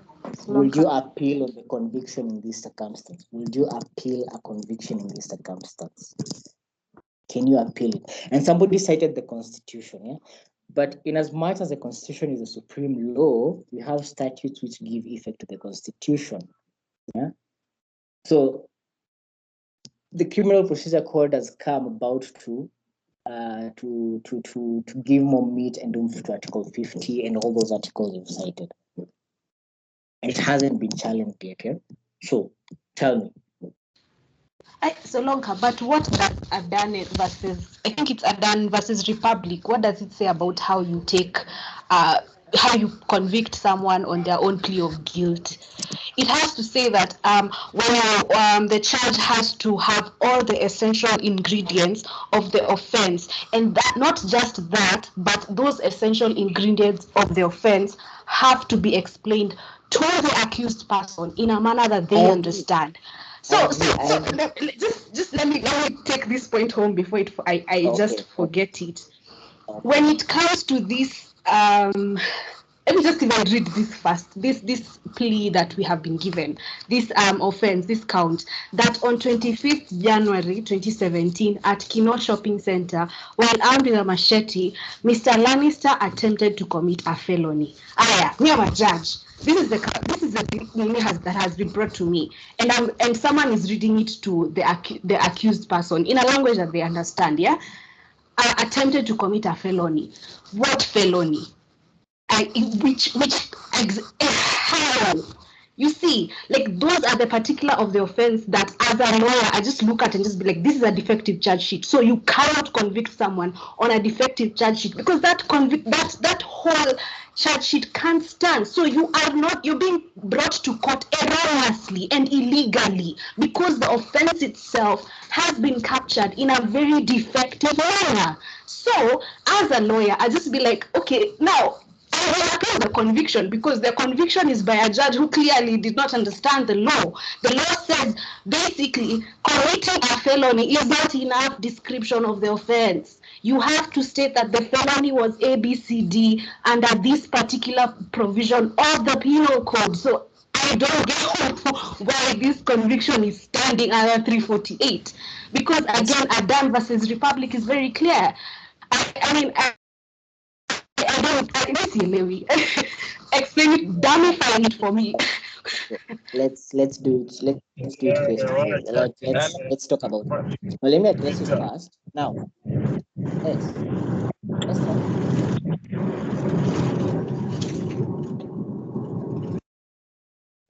Esther, we are together here now. It says, okay, we agree. The court didn't follow the procedure of Adam versus Republic. What's one word for that? Give me one word for that. The court not following procedure. Silly. You just want to bring me to impropriety here. No. Procedure wasn't followed. Solonga, I don't what my colleague has said. Okay.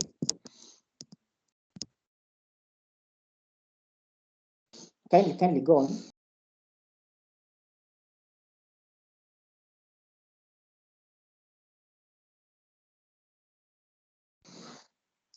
Okay, no. Can I just project something small? Can I just project something small for 2 minutes? Okay, then no problem. In 5 minutes, 10 minutes, we close the debate now because we need to go on and but let me just project this thing so that I show you guys what I'm talking about. This is a criminal procedure benchmark, the one that I was talking about. I sent these notes to you guys. Not the notes, I sent the applications to you, so you have it. But this is a judiciary benchmark. Now, look at it here. There are certain procedural requirements. I agree with this, and I agree with all of you. There are certain procedural requirements that need to be followed by the court. If they don't follow those procedural requirements, what would you do if you don't follow the procedural requirements? Here it is. The High Court exercises a supervisory role over subordinate courts. As part of that role, it may examine the records or orders of subordinate courts and assess whether those orders are correct, legal, or proper. They may also review the proceedings to ensure they meet all the procedural requirements. Okay. If procedure hasn't been met, the way you go and challenge this thing will be you have I agree with you. You have two ways. You can go appeal. You can also go exercise revision. But now look at it. You're faced with facts here that this person pleaded guilty. This person pleaded guilty. In as much as that person, in as much as that court did not follow the procedure, this person pleaded guilty. In as much as he did not follow the procedure, the court did not follow the procedure, this person pleaded guilty. And what does 348 provide? 348 provides that if you want to appeal a conviction that has been entered on a plea of guilty, if you want to appeal a plea of guilty, you cannot appeal the conviction. You can only appeal on the legality of the sentence. So now you're faced with two facts here. You can go do revision, you can go do appeal. But in the circumstances here, this person pleaded guilty. As an advocate, which forum will you approach? Solonka, sorry to disturb you. Kuna mtu anatutoa kwa meeting. Sasa tukitaka kuongea mtu anakutoa kwa meeting. Sijui nani anatutoa. Nimesikia pia Mturi akisema mtu anatutoa. Mimi namutiwa. I am trying to comment. I've been trying to talk. Anasumbua watu. Yeah. Just a minute. Sononka, maybe even allow me to comment something that I've been trying to do to communicate in vain. You know, the issue here is at what point is someone said to have pleaded guilty to a certain offense? Is it, you know, you first of all, the court will first of all read the charge, and then you are given an opportunity to respond. And then now the court will proceed to the particulars of the charge. In this question, we are told that the court indicated facts are as per the charge sheet, meaning the facts were not led to the accused. Therefore, you cannot say that person pleaded guilty to both the charge and the facts. Exactly. You cannot say the person pleaded guilty. Exactly. So why? Because procedure was not followed in the manner in which it was entered. Adan versus who? Adan versus the public. I agree. I totally agree with that. Yeah. So the most appropriate way, I don't know how to put it. The most appropriate way would have been if you aren't told that you're going for an appeal. If you aren't told that you're going for an appeal, would have been to exercise the revisionary jurisdiction of the court. That would have been the most appropriate way. But I don't know if you guys are getting me. 348 doesn't have a caveat. There's only here it is. The caveat is simple. It is not an absolute bar. There may be special circumstances in the interest of justice, and they've gone on to give case law. For instance, you did not enter the plea voluntarily. You did not enter the plea voluntarily and so forth. Voluntarily because it was made under duress without the knowledge of the severity of the mandatory offense and so forth. So my question is, and at the same time, I don't have the marking scheme for this paper. I may be right, I may be wrong, it may be halfway, but to sum it down, just to close it up. Person, the way he's crafted section 340, the way section 348 is crafted, and the way this question is crafted, it's similar. 348 is saying you cannot appeal on the legality of the sentence. So, in a typical exam situation, will you bring in the conviction, the trial process, and so forth, or will you limit yourself to the sentence? Like, I don't have an answer. Maybe you can ask the lecturers, your lecturers, you can. But for me, I would have started with I will actually have just done the sentence and actually noted it down there. Straight up, section 348 provides the following. That if you plead guilty, you cannot appeal the conviction. You can only appeal on the legality of the sentence. I will put it so that the lecturers know that I am familiar with section 348, because I'm sure the person who was testing this, who came up with that question, even though I can now go back to projecting, was testing that section 348. There's a trick in every section. He was testing section 348. Are you familiar with section 348? Then now afterwards, now you can now fill it up down there that maybe procedure wasn't followed. I'm not saying that you're wrong, but procedure wasn't followed. The charge was defective, didn't disclose the offense, didn't the principles of drafting charges and so forth. But out there it will be the same way that you cannot appeal. Because the question is testing section 348 in a plain appeal the literal meaning of the statute, the section. You cannot appeal the conviction. You cannot appeal a conviction, but you can only appeal on the legality of the sentence. That's how we would have approached it. Because to me, the examiner, that's what the examiner is testing. 348 for the 5 marks. That's what carry marks. 348. Begin with that, and then now down there, maybe just she and I'll talk about maybe the trial sentencing and so forth. Because from the question that was projected, there are like 2-3 that you can raise on the sentencing. Then now you fill up on those other viable grounds that are for appeal. That's how I would approach the question. Now back to you guys for comments and opinions.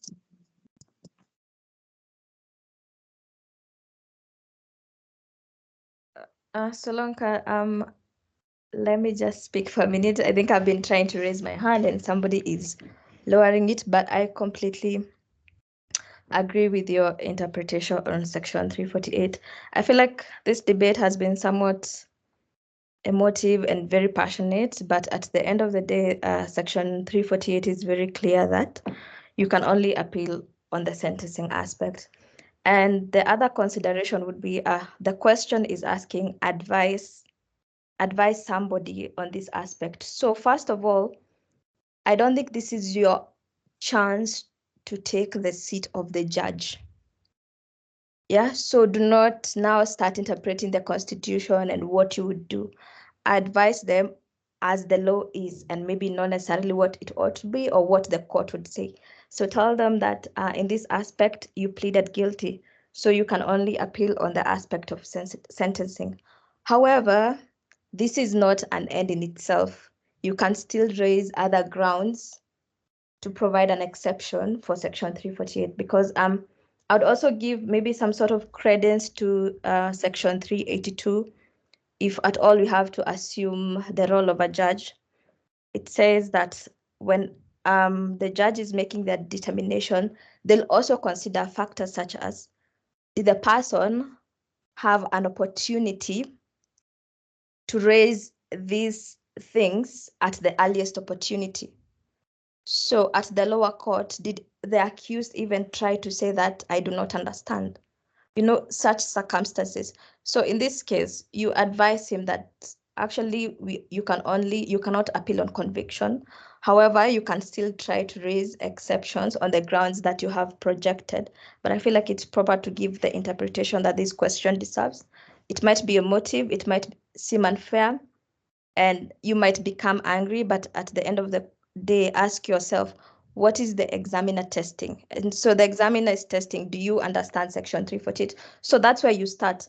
And if you must insist, kama lazima we insist that these other things have to be there, then there's no problem in putting them after addressing the aspect of Section 348. I think that's we learned in district school there, but put in English. That's what I would say. There is a test. Every question has something that it's testing. I'm sure those guys who are marking over there are familiar. Because have you guys Noah, could you please read the question? Read Section 348 and put that paragraph there. And put the second paragraph that is talking about this person pleaded guilty and he was convicted on his own plea. You read those two lines together, you can see that this person was drafting that question with Section 348 and nothing else. Yeah? Maybe let me see if it's projected. Just put Section 348 there and put that paragraph over there. And this is the thing with sealing. They may bring so many issues, but there's one thing they're looking for to see if you're familiar. So I don't dispute what you guys are saying. In a court of law, depending on how you argue, it's litigation. Depending on how you argue, the judge may decide to listen to you, or the judge may decide not to listen to you. It may go, it's 50-50. But in an exam setting, what does the examiner want? What is the examiner looking for? Where did he or she draft that question? They have marking schemes, and they have numerous scripts they're marking. There won't be there, because that question is 5 marks, and then you go straight to the point. They won't be going there to, like a paragraph and maybe try and decipher, this person is making sense in part A, this person is making sense, the question doesn't say discuss, the question doesn't say debate, the question doesn't say assess. It's very clear. It's very clear. Advise him on the viable grounds. I can see the question now. But it's saying advise him on the viable grounds. to be on the safe side, start with what the examiner is looking for. Then now later on, uko chini, you can try and now hide them. Hide those points inside on, the trial was defective, the trial was this, but try and merge it together with the question. That's my submission of that.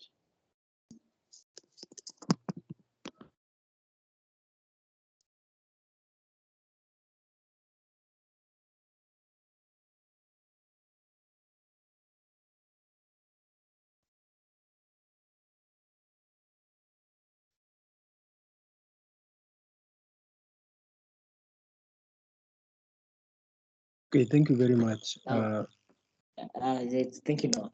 Go on. Okay, thank you very much. That was very insightful. Actually, I'm taking notes. So we can all agree. We can all agree. If we were in the position of the 2017 student in the CLE exam hall, most of us tungedoji swali. There are other easier tungejaribu ku attempt. Otherwise, I think we'll have a discussion on this. The issue of appeal, we'll compare it with the issue of revision, the issue of petition for new trial, and then with the issue of review. Those four topics, I think it will be very important that at least we find time and try and distinguish find the nexus between all of them and the distinction. So without much ado, we can just proceed. The other issues that are pending, we might do them in the next class. So we can just go to question 3 because I think accidentally Mr. Pareno projected the answer for part B, which you are supposed to do from this, from where? From a subordinate court to the High Court. What we ought to draft is a petition for appeal. And amongst those documents he has shared, I hope upon ndani there are samples of a petition of appeal. You can try and attempt to draft and keep on practicing so that at the end of the day, when you're doing CLE, it won't be hard on you. So you can jump to number 3 unless somebody has a pending issue. You can jump to number 3. Somebody to read.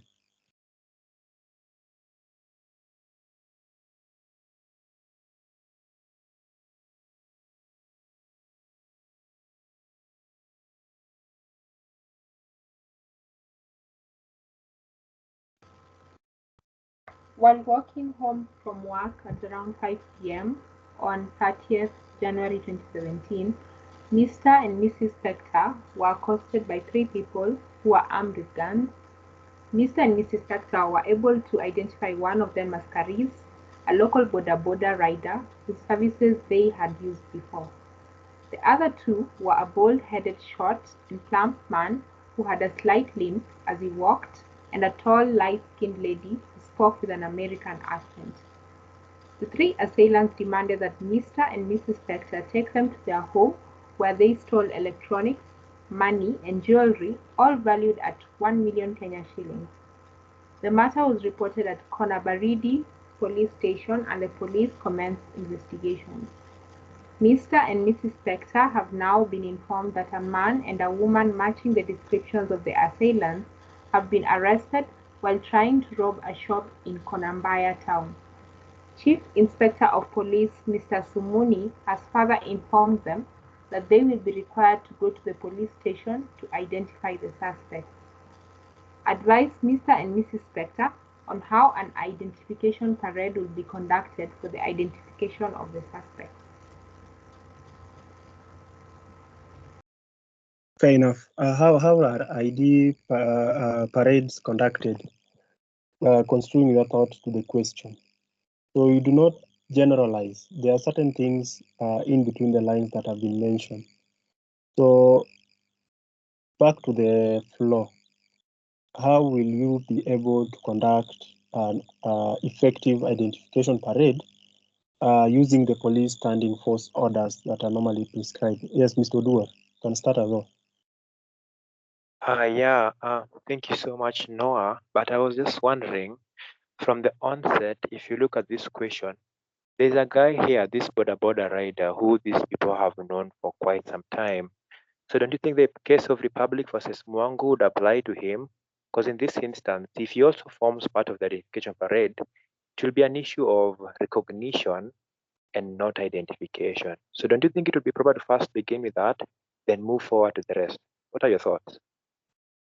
My thoughts are these. Actually, I was going through, when I was studying for the bar exams, I was going through the judicial bench book while reading also the notes by Mr. Mweni. So what they agreed is that one of the exemption as to why identification parade cannot be conducted is where you realize that the witness knows the suspect for a very long time. So, for instance, relatives or or friends. But the problem is this: is that issues of identification parade. From my one of the issues that I normally consider while reading that topic, and I agreed with that particular lecturer, KSL. This is basically evidence of identity. So it's an opinion. It's an opinion of a particular witness. The problem with opinion is that sometimes it may be subject to mistakes, and that is why in every criminal trial, it's always important to not to skip that particular step, because at the end of the day, sometimes mistakes happen. Mistakes sometimes happen. Sometimes mnazadhani that is your cousin. At the end of the day, it's your opinion. It's not something that is factual. So yes, that's something you can note. That particular case, the issue of you knowing that particular suspect for a very long time, or probably is your relative. But remember, this is an opinion by a witness. So mistakes happen. That is what that particular lecturer, and I agree with him. Sometimes mistakes happen, and the issue of fair trial and the issue of justice might not go well. So that's my opinion. I don't know how you think about it. For me, ID parades are purely opinion issues. So mistakes do happen. That is why it's always very important. You still have to do it. So back to the question. Yes, Winfrida.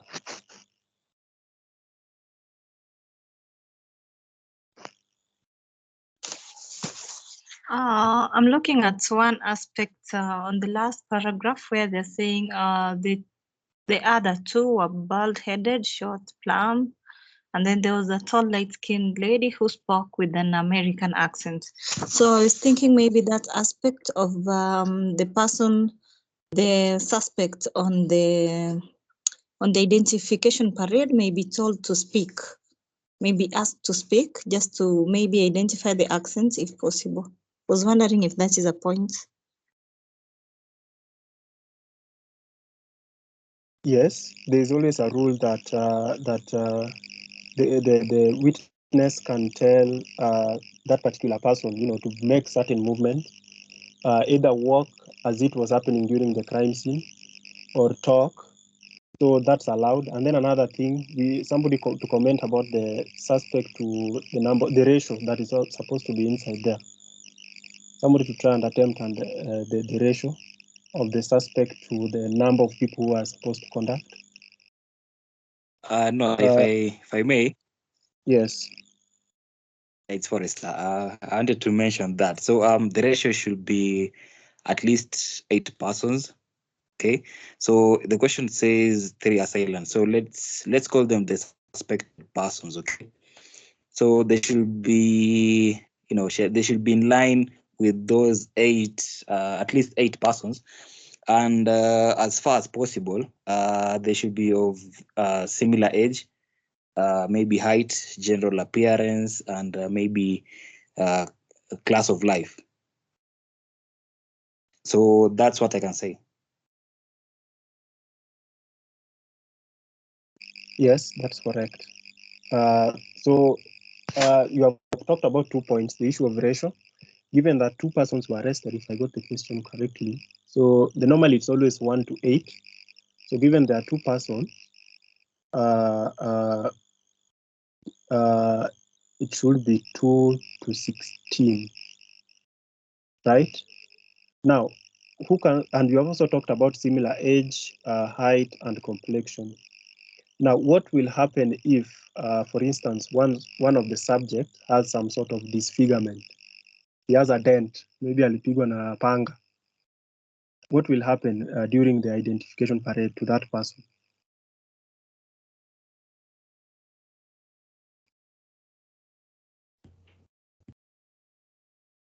No. Yes. You have if I can try. conceal the dent. The rules are that necessary steps should be taken to ensure that this disfigurement is not apparent. Correct. We also have Kimunya Wangari and Cynthia Nyongesa in that order. I actually wanted to comment on what the first speaker said. She said that you can ask the suspect to talk. I feel like she left a little bit of detail there. The essence is that if the witness requires that a suspect, or okay, let me say members of the parade, one of them speaks, that all of them do the same, so that detail was left out. Because if you only request one person to speak, it only means that you will be subjecting your judgment to that particular person. So if you ask one person to speak, let the rest be asked to speak or to walk, whatever you request. That's correct. Cynthia? Also to mention that at the very beginning, these two, the spectators, need to describe to the officer who will be conducting the identification parade what they think the suspects look like. So that then gives them a basis of how it's going to go. And then the officer who's in charge of the case is not supposed to be how is it phrased? Is not supposed to be the one conducting the parade. It's supposed to be another officer who's not directly involved with the case. Yes, and then we realize that that's also correct. And then we realize these are 2 witnesses, Mr. and Mrs. Spectra. The question is, given that now they have been summoned, what is the restriction that has been imposed on them, the 2 witnesses, with regards to identification parade? Somebody to attend? Yes, Daniel. Yeah, so I think they're not supposed to be in the same room where they're able to, share information as to, this is the person that I saw, and they should also not see these people before they go in for the identification parade. They should actually be kept separately. Then when one leaves, he or she should not be allowed to talk with the other one who is still remaining. But again, I wanted to add, Noah, if you look at the question, we have the American woman, the woman who has an American accent, and we also have men. So I think to that extent, it is also proper to state that where the woman is being identified, then these 8 other persons should not be men, but should be women. And when the men are being identified, then the 16 other persons, of course, are men. So I think we can't put the 3 of them together and with these 16 people who are just men. So we have to also make that separation. Where it is a woman, we have the 8 women. For the men, we have men. Yes, that's correct. So we'll place the ratio of 1 to 8 of purely of female, and then ratio of 1 to 8 purely ya wanaume. And then we also have, in fact, the most important thing that ought to happen is that whoever is investigating should inform also the suspect or the suspects on the reason as to why the parade is being conducted. And then also another thing that also happens, if I can remember, is that the way persons are arranged, the accused persons they are normally allowed to take any position in the lineup, and they're allowed to change also in that particular lineup. Then another thing is also that every unauthorized person must be excluded. If you do not participate in it, then you are ought to be excluded. And then another thing that is also important is that Mr. and Mrs. Spectra ought not to be influenced when pointing out the suspect.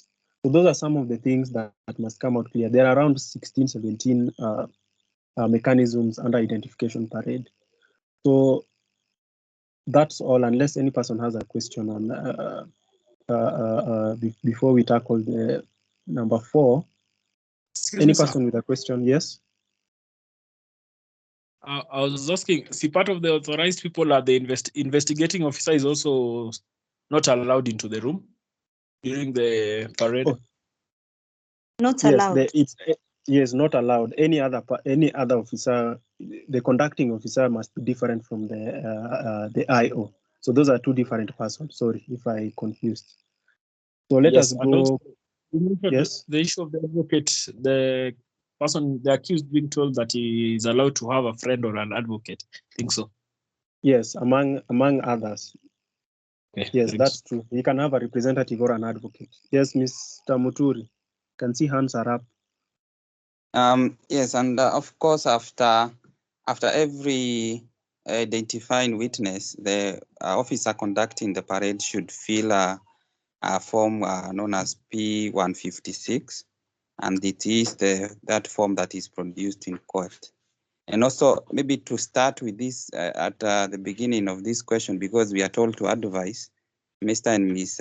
Spectacle, I think it will be, of course, prudent to organize this, or to start by advising them indeed that the accused cannot be compelled to participate in the parade, and therefore the first thing that the accused is informed by the officer conducting the parade is what is an identification parade, and the accused is given a chance to accept or to refuse to participate in the same.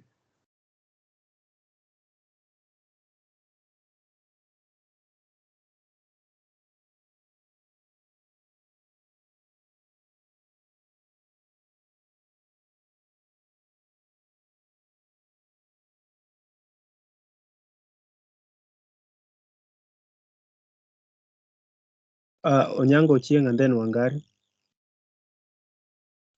Oh, sorry, I'd forgotten to lower my hand. I'd already answered.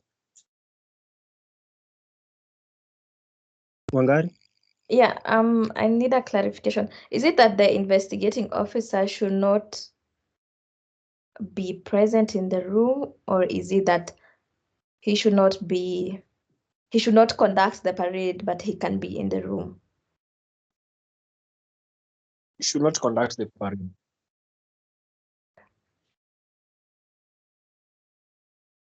Both. For me, I think it's both. Yeah. Yeah, it's both. Okay, let us quickly go to question 4. We only have 1 hour left. No. Yes.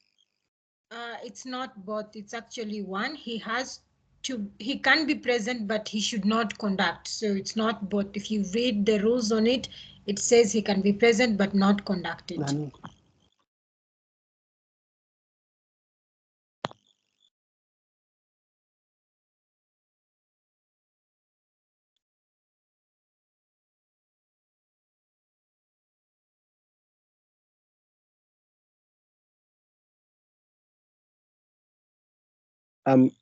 Let us go to question 4. Sorry for that interruption. Any person with a question?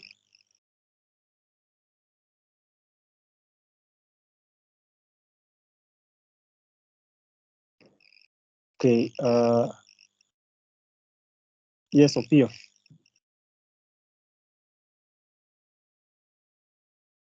Good evening, Noah. So I had a question. The manner in which the question is asked and the manner in which you've answered it, I think it's slightly different. Here we asked to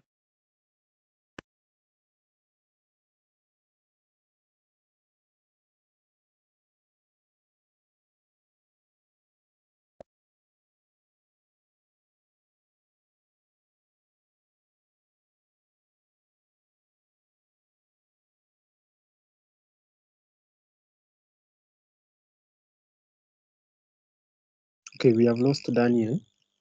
Someone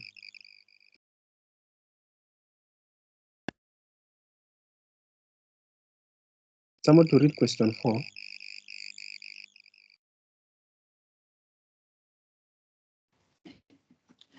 Mr. Pablo Escobar is a suspected drug lord who is wanted by the Republic of Merigo, a Commonwealth country, to face narcotics-related charges, which include trafficking and possession of narcotic drugs. Mr. Escobar belongs to the Tigra minority group, who have been declared through an executive order signed by the President of the Republic of Merigo as terrorists who will be detained without trial upon capture. The Attorney General of Republic of Kenya, where Mr. Escobar is currently residing, has asked you to prepare a legal opinion on the request for arrest and surrender of Mr. Escobar, which has been sent by Merigo, noting to outline the process. Advise him. 10 marks.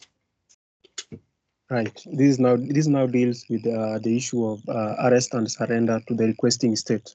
So who may know this procedure, because there was an earlier decision last year on who ought to conduct the issue of surrendering fugitive.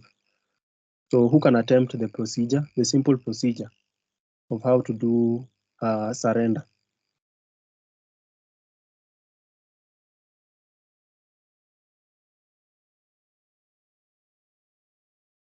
Any person? Yes, Were? I can attempt, but I hope I won't be removed from the meeting or muted. But a procedure for surrender, the other country, I'm just giving a general one. The representatives from the other country will write a request or a requisition. Then the receiving country, which in this case will be Kenya, will receive through the Minister of Foreign Affairs. Then this minister will issue an order to a magistrate, and that order will be, let me just say, advising the magistrate to take up the matter in terms of either issuing a warrant of arrest or something along those lines. Then after that order is issued, then this magistrate, I think this magistrate will then listen to an application by the Attorney General, no, by the DPP. I think the latest ruling, that was, I think, Chris Okemo case, noted that the one with jurisdiction to handle extradition issues is the DPP and not the AG.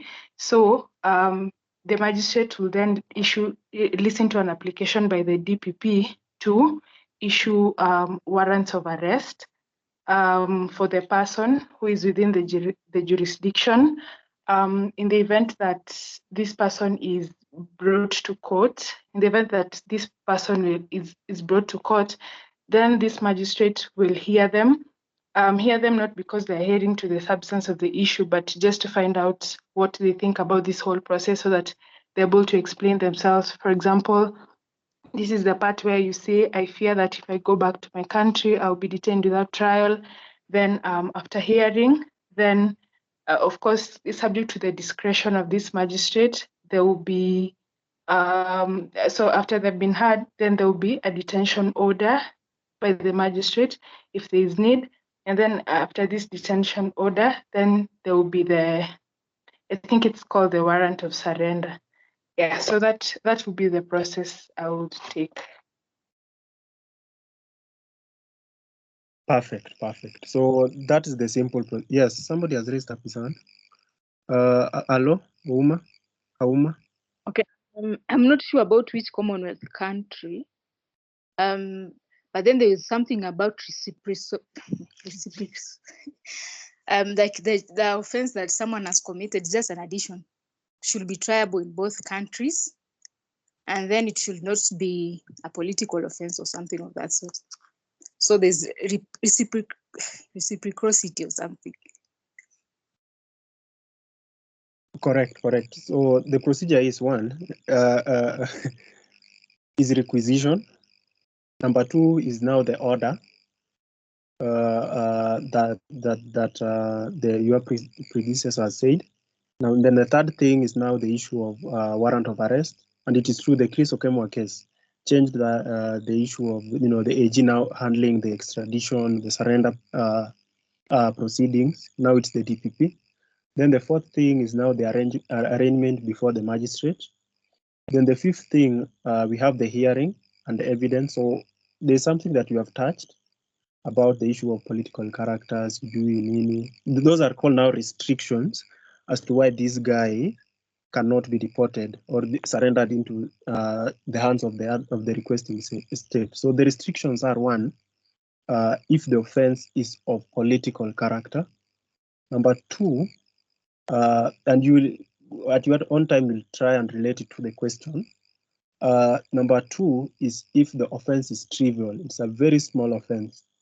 Number three, if the offense is, from the face of it, it's unjust, severe, not offense, the procedure is offensive, oppressive, severe, and unjust.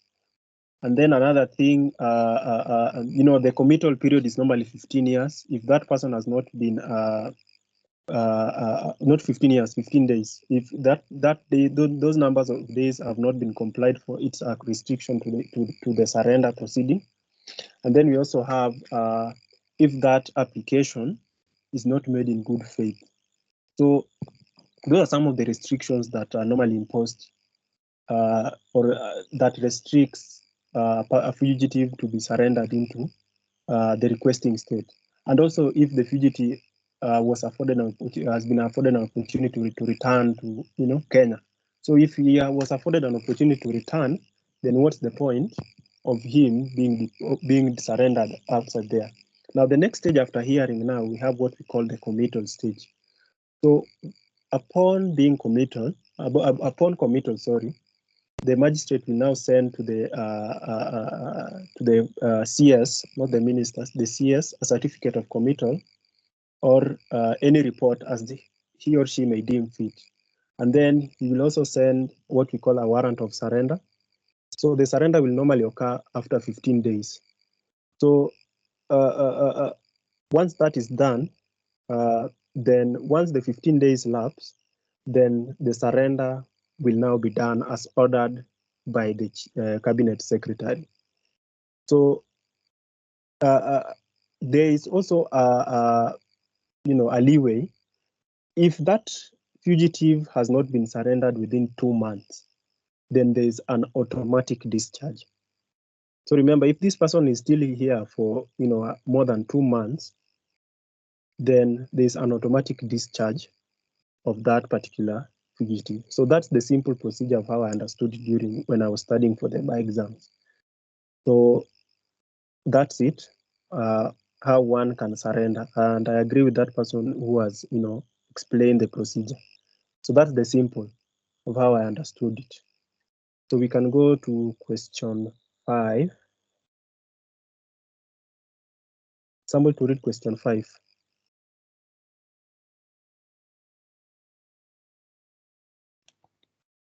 You have been retained by the family of Ahad, a 10-year-old victim of a suspected gang-related homicide, to represent them in a criminal trial before the High Court against 2 members of the Wakili Kwanza gang for the death of Ahad. The family has sought to know your role and extent of participation as their counsel in this case. Advise them. 10 marks. Yes. So this one, I like your input, though I'll just start it off because of time. What basically this question is asking is the issue of watching brief. What is the role of the counsel who watches brief? And I've seen certain something that has happened in Kisumu Law Court. I don't know what you people think about it. But apart from the normal criminal procedure code and the criminal litigation laws that govern, your studies, there's this act called the Victim Protection Act, the VPA. So when you read Section 9, it normally states that victims normally can participate indirectly in criminal trials through a private counsel who watches brief on their behalf. So why, what is the basis of why did these category of persons in criminal trial came? Normally, when you look at the criminal jurisprudence, it normally recognizes that, the state is normally the complainant on one hand, and the accused is normally the defendant on the other. Especially when you read, I think it's Justice Korir. There's a case, I think somebody, Republic versus Paul Mwangi, I think Masharia. What he said is that that is the history. However, Section 9 provides that, there's some sort of indirect participation by the victims in a criminal trial. So they can hire private counsel who can watch brief on their behalf. So what is their role? So from my understanding is that the first important role is that they normally protect the rights and interests of the victims by ensuring not only a conviction takes place, but also they guarantee that the criminal process is conducted well to bring out some sort of a just outcome. So that is the first role that I normally believe they conduct. And then the second thing, they normally create some sort of immunity against the complainants, the victims. By this, I mean that they normally help clients against future claims of defamation and malicious prosecution.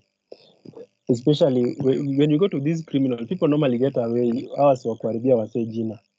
When they hire, especially when they complain, they are now the victims. The moment they hire a counsel to watch for them brief, then nobody can, file a civil suit for defamation so long as there is that sort of immunity.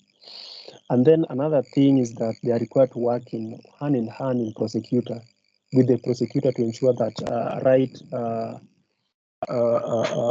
evidence is collected and the right witnesses are identified. So those are some of the roles. Other things, minor things, they normally offer persuasive suggestions. They cannot, directly seek orders of the court. However, they can make persuasive suggestions. So when you look at the history, and I'd like you to go and read this case. It's an Indian case. Maybe I'll just spell it. It is Satyavani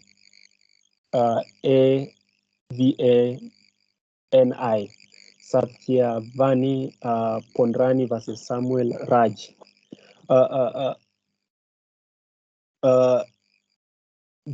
This is the historical case that brought about the issue of watching brief, and some of the things, the issue of persuasive suggestions that are allowed by the counsel who watches brief. Other things, minor things, they can submit at the close of the prosecution case as to whether the defendant has a case to answer. They can make final submission should the accused be put on their defense, and also, they are also allowed to submit and respond on application at any stage of the trial. And something happened in this Kisumu Law Court. One of the associates sent me, to take notes kwa criminal trial. And what happened is that what we knew is that given that the complainant was the main witness, he was not around, so the proceedings, the hearing could not continue. So I went to the chambers of that particular magistrate because he has no open court. So I went to the Nina suit yangu, Then what happened? We were watching brief for the complainant, so the prosecution was seeking an adjournment. Then this particular advocate for the accused started making a necessary application.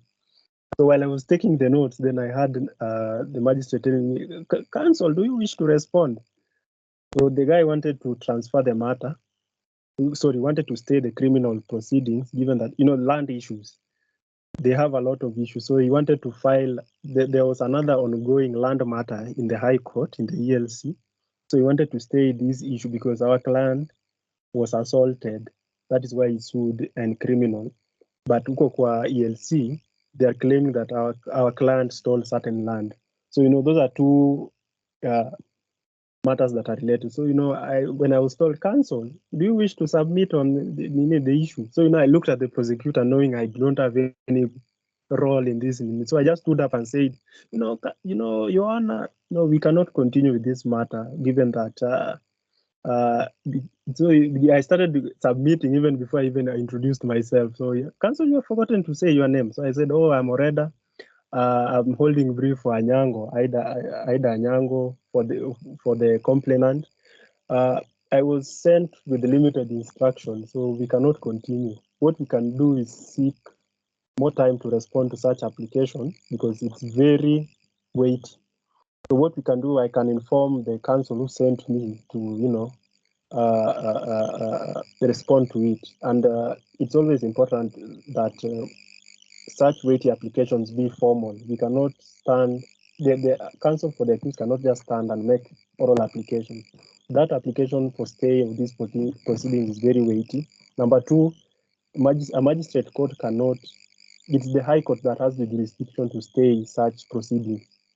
So I argued my case, and then there was a mzee who was poking me, an old counsel who was poking me, giving me short notes. So I was trying my best, and the magistrate heard me, and I really tensed. Nakumbuka mgongo yangu ilikuwa imesweat sana. So I realized that even these watching brief counsels, they have a role. They can respond to applications. So my response was hard. Waliniambia niende nipatie Aida hizi instructions, I respond. So the advocate for the accused to file a formal application, then we'll respond. That was the orders that were issued. So even if you have time and the magistrate calls you a counsel, do not say I'm a pupil. She has automatically elevated you. Use that chance to shine. So those are some of the roles by the counsel who watches brief. He can also respond to application. But something I also realized in watching brief, I don't know where this habit of counsels asking questions. It's a very strange thing. I have never seen it. What I know is that maybe you can tell the prosecutor to ask certain questions. But what I know is that it's a bit limited. Unless you can comment on it, I don't know. Does anybody have something to add? Can they directly ask questions to witnesses? Mr. Noah, actually, that was my question. I'm wondering whether, or I've never seen a scenario where a counsel watching brief participate directly into criminal proceeding. And with that, I mean, like, they are able to examine the witnesses. I always see that such a person watching brief only introduces himself as such, and from there the DPP will proceed with prosecuting the matter. And the only thing they can do, or the only way they participate in the proceedings, is by coordinating with the DPP in terms of ensuring that the witnesses appear in court. So they just communicate with the DPP, but the person who will proceed with the matter is the DPP, and not the counsel who is watching brief. Okay, that's good. Cynthia, and then Ochieng.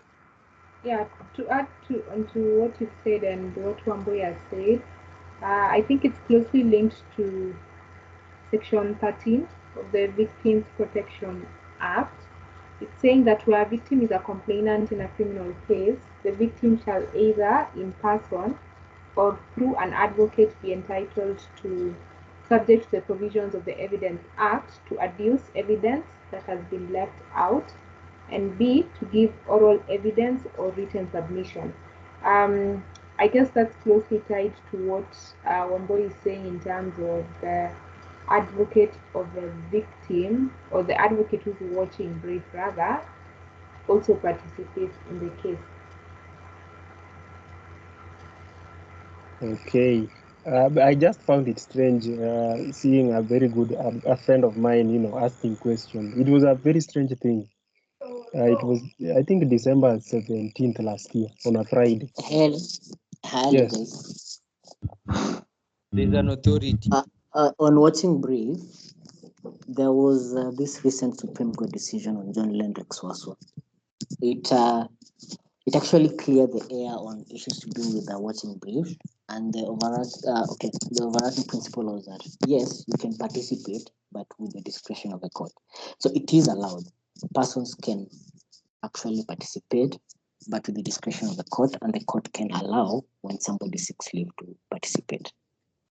Maybe you can go have a look at the Supreme Court decision, John Lendrick's Waswa. It's a recent case, 2019-2020 thereabout. Sorry, can you repeat the name of the case? John Lendrick's Waswa.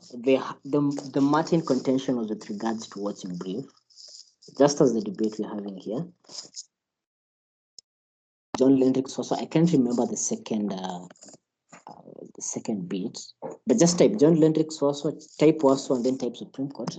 It will take you to the decision. It's a recent decision.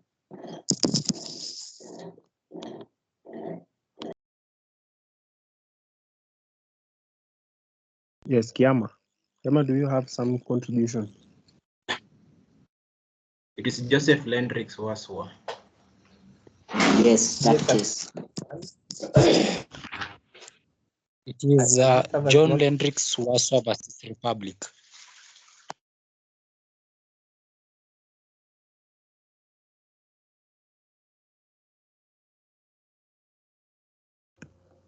Yes, Joseph, thank you. Joseph Lendrick's Waswa.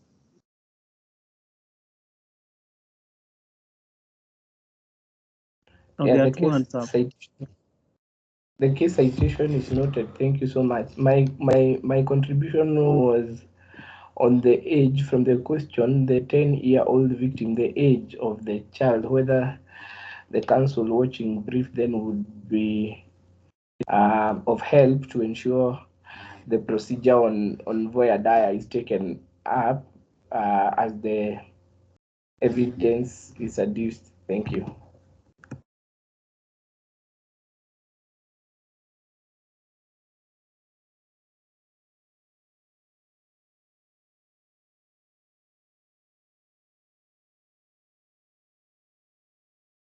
Yes, and any other person?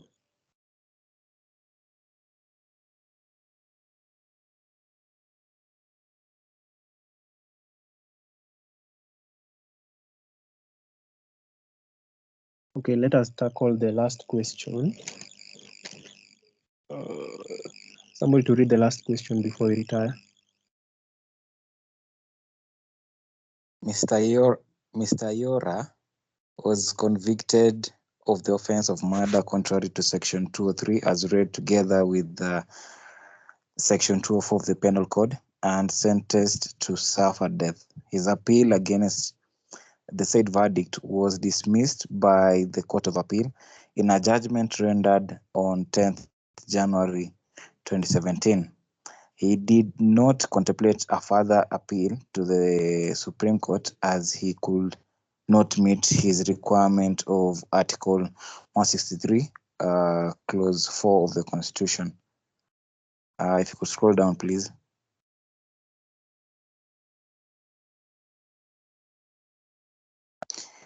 Okay, so yeah, so it's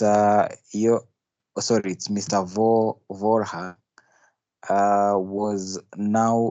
has now received information that Mr. Beye, who he allegedly killed, is alive and woke up from a coma that was occasioned by an accident he was involved in before he was allegedly killed. It is now apparent that the body of the accused that was burnt beyond recognition by a fire started by Mr. Vorha, as per the High Court judgment, was not that of Mr. Bei. Mr. Bei has since returned to his family, where celebrations have been held for the miracle. You have been trained by Mr. Vorha to advise him on the available remedy and his chances of success. Advise him, 10 marks. Yes, so Otieno Forrester, start us off. What do you think will be the available remedy and its chances of success?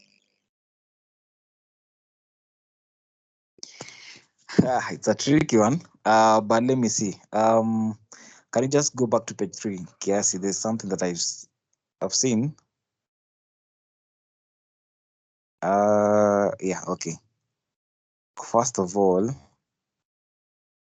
on the conviction part, that says that he was convicted of the offense of murder. Then the sentencing part, so sentenced to suffer death. I don't know if that's appropriate. It's appropriate conviction, okay. And then just hold on there. There's something that I also read. Don't know if it's in this paragraph.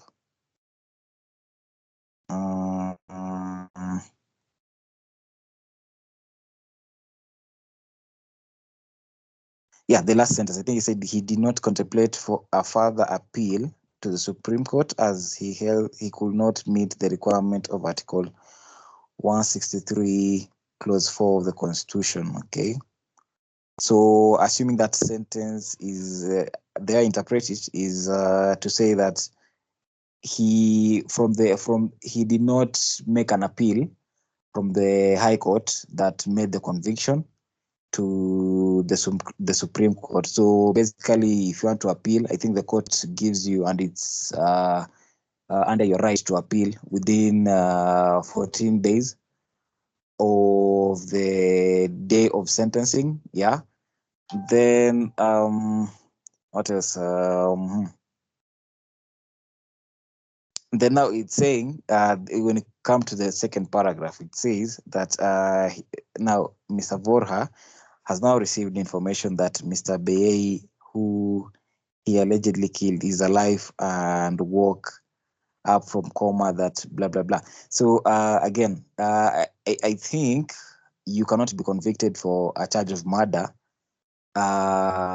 if one, there is nobody that has been found that, if you've been charged with murder of, let's say, God forbid, Noah, if I've been charged with the offense of killing Noah, okay, then there's nobody to eat. I think that conviction, upon conviction, you are allowed to appeal, because regarding to the subject of as a matter of fact and as a matter of law. So here, now our client has received information that the person that he killed, he allegedly killed, is now alive and has woke up from coma. So I think that's a ground for appeal. Okay. But now let us go to the question. It says that advise him on the available remedy and his chances of success. What comes to mind, I think the way you can advise him is that the only remedy that he has is that I'm not tending to lean on the side of review, but I think I'd go for appeal. Okay. I'll seek leave for court so that I can file my appeal, because I think clearly it is out of the 14 days.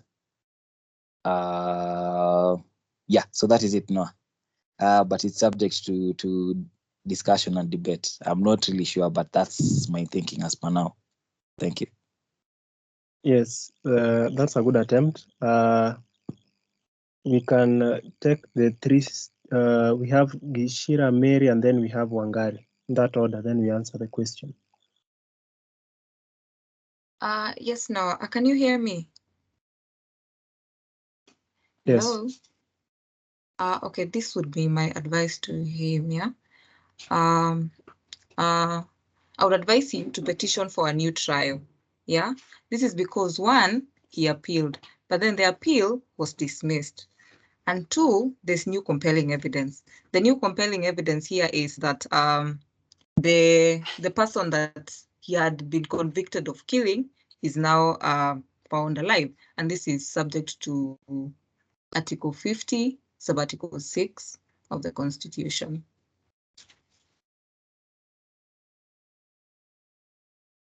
And then we have, before we have Kimunya Wangari, and then Gitahi, and then Frederick.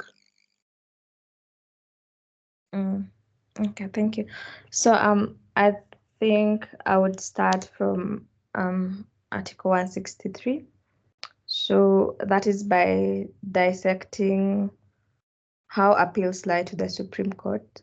So in this case, there would be, as a matter of right, if we were dealing with the interpretation or application of the Constitution, and I'm saying that this is not the case, and if the matter is certified as a matter of general public importance, which in this case doesn't look like one. So based on, I feel like Mary has made a compelling statement and answer, which makes me, want to change my position. But I was basically thinking that the first thing would be to address the first aspect of the question with regard to the jurisdiction of the Supreme Court, and if you can appeal, and this doesn't look like a question which would apply. So the other answer that I was to give was probably now review, because if you can't get leave of the court, or maybe this is not a matter of public importance, then the other thing was to apply for the Supreme Court to review the decision of the Court of Appeal. So in that sense, you would not need that kind of leave. Yeah, but based on the second aspect of the question and what Mary has said, I stand guided on my answer.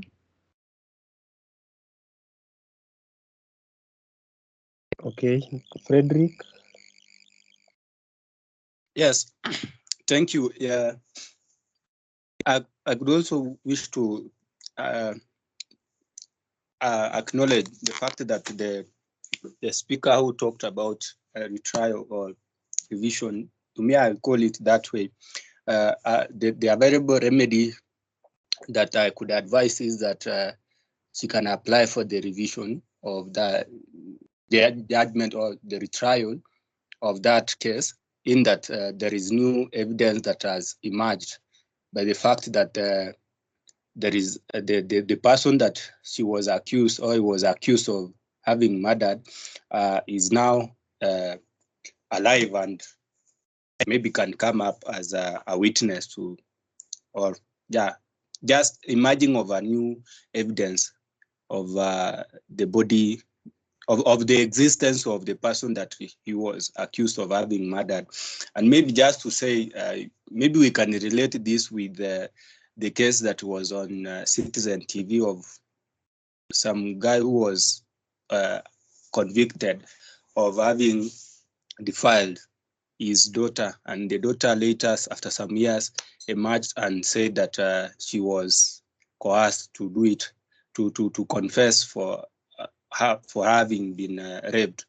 And I think the available remedy for me, I say, is a retrial, which is the jurisdiction of the High Court. Thank you. Thank you very much. And then lastly, we have, there are more hands. We have David, then Alo, and then Kimani. Thank you. Maybe to just a follow-up from what Kimunya has just talked about on Article 163.4. Could the information on the next page, that is the information on the recognition on the new evidence, and the fact that somebody was wrongfully convicted be a matter of public importance, so that then, even though in the first instance the matter did not qualify to go to Supreme Court, now with this new development, then it qualifies for public for under public importance. Just a question. Thank you.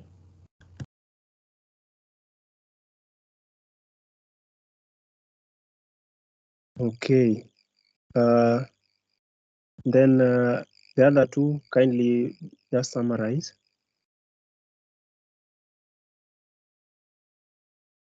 On my Alo side, and Kimani Esther. okay. On my side, because as David Kiama said, because the body was found, so it might call for a revision of the case again, because that's the court that had decided that matter decided it. I don't know, I say on assumption or whatever, that the person was dead. So it might call for a revision of that case again.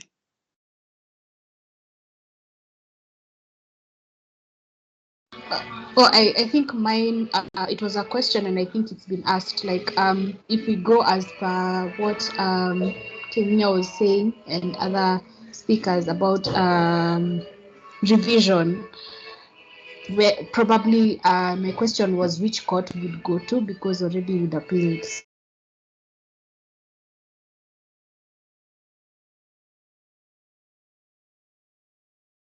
Okay, so I'll just try and repeat what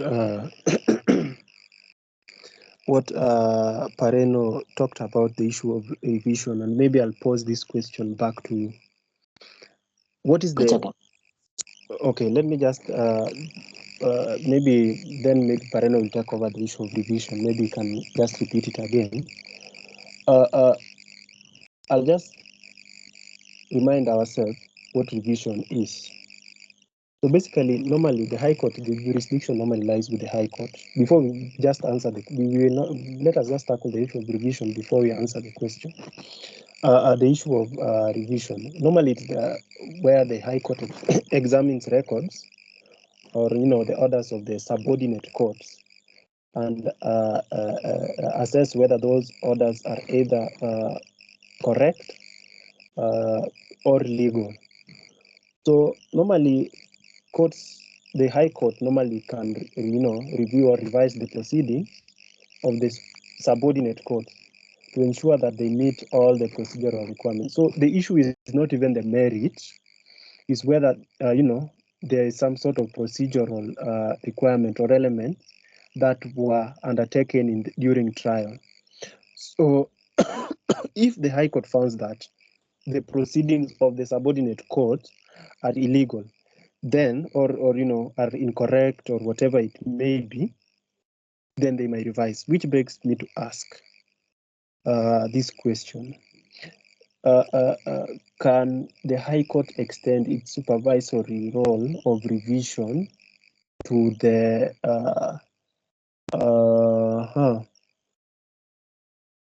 the court of its equal status, or the Court of Appeal, or the Supreme Court? Can its supervisory role extend past its status? That is the question that I want you to ponder about. Maybe Solonka, you can take over that part. Okay, that's fun. Thank you for that, Noah. Now, before I even go into that, just a reminder, whenever you're faced with a question where somebody has been convicted, and a sentence has been passed, three options will arise. There are three things that will arise. One is revision, as you're talking about. Two, there is appeal. And then three, there's something known as a petition for a new trial. Now, the task is up to you to know where you use each and every of these remedies that are provided for by the law. But to break it down, for revision, The first thing is this is a remedy that is exercised by the High Court. And if somebody can read, who has the CPC over there, if somebody can read section 300 and it's 360, 362, thereabout. If somebody can read the 360, 362, all the way to 364. 362. 362, sorry, 362, yeah. Of High Court to call for records. The High Court may call for and examine the record of any criminal proceedings before any subordinate court for the purpose of satisfying itself as to the correctness, legality, or propriety of any finding, sentence, or order recorded or passed, and as to the regularity of any proceedings of any such subordinate court. Regularity of any proceedings and all those correctness, propriety, and so forth. So for revision, there are three main things you have to check: correctness, propriety, and legality. Those are the three main things: correctness, propriety, and legality. The other thing you need to note is the High Court is the one that exercises this jurisdiction. The High Court has the sole jurisdiction. And the other thing to note is from the wording of section 362, I think all the way to 364, it provides for exercising this jurisdiction over what? Over subordinate courts. But from the facts of this question, you can note his appeal against the said verdict was dismissed by the Court of Appeal in a judgment. Meaning this person has already appealed. If you take that thing to the High Court again, it will be like you're making the High Court an appellate court over the Court of Appeal. And leave alone section 362, based on the ordinary structure of the courts provided for in the law, the High Court cannot exercise any jurisdiction over the Court of Appeal. Any appellate jurisdiction over the Court of Appeal. So you need to lock out completely from this question and from the facts that we've been given. You need to remove revision from the equation completely. So revision cannot stand there. Why? Because the matter was already appealed from the Court of Appeal. It was already appealed to the Court of Appeal, and the Court of Appeal rendered its decision. It cannot be taken back to the High Court saying that you're doing what? You're seeking for revision. It's illegal, and the court has no jurisdiction to that effect. So you've removed revision. Now, the other one is appeal. Now, you cannot appeal because you haven't met the Supreme Court threshold that is provided for under Article 163 of the Constitution, which provides that you can only appeal directly to the Supreme Court as of right if it involves anything to do with the interpretation of the Constitution or application of the Constitution. As of right, meaning you can go to the Supreme Court directly under 163(4) if it involves the interpretation and application of the Supreme Court. The other one, you need to seek leave of the court. You need to seek leave of the court.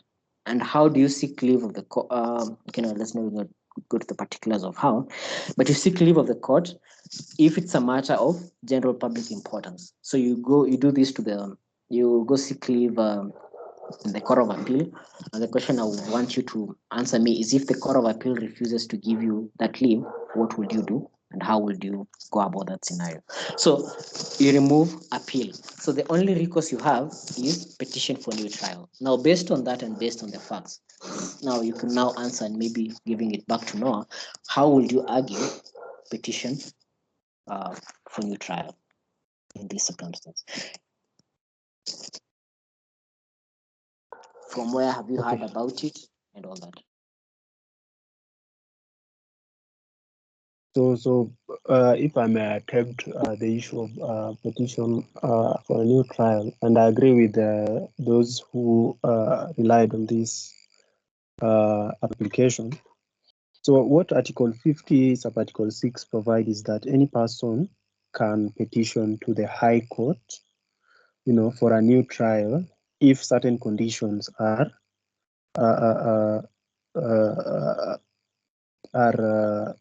met. So first, if the person's appeal, if any, has been dismissed by the High Court, by the highest court in which that particular person appealed. And number two, remember, when I'm reading this, just construe the question.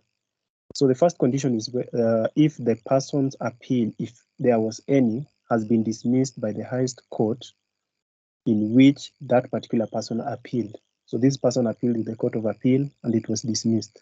Number two, if there's any new and compelling evidence, if that particular evidence is availed. So new and compelling, those two run together. If one lacks, then everything will fall. So what do we mean by a new evidence? And these are the things that must come out clearly. When we talk about a new evidence, basically it's evidence which was not available at that time of the trial, despite due diligence. A person who is aggrieved could not have availed it.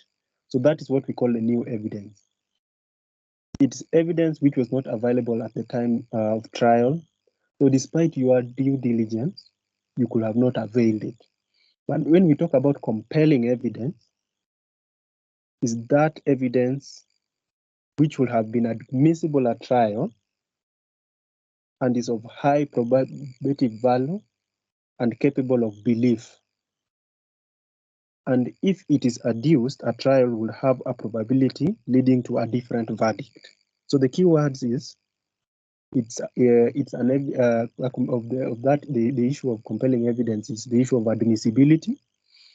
It's of high probability value and capable of belief. And if it's adduced during a trial, then the keyword is the issue of a different verdict coming out than that which came out. The verdict will change.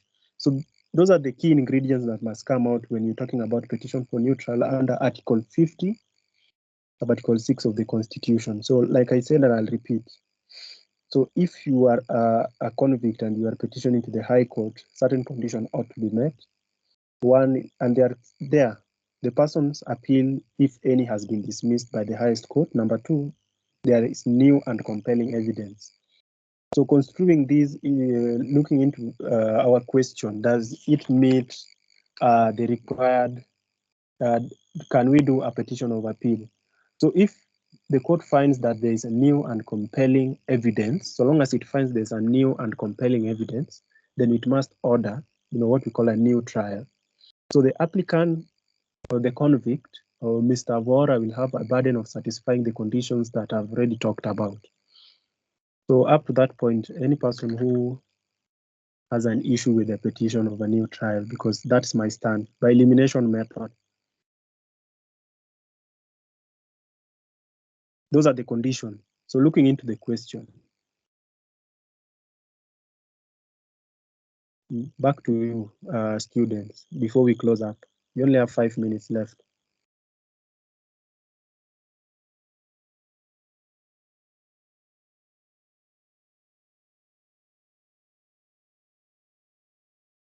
Any person who wants to add anything before we close on this issue of petition of trial? Because that's how I have deciphered it. Yes, Parena. No. If I may. Yeah, please go on. Okay, thank you. So my question is, you've clearly said that it's you petition for, for a new trial. So my question is, which court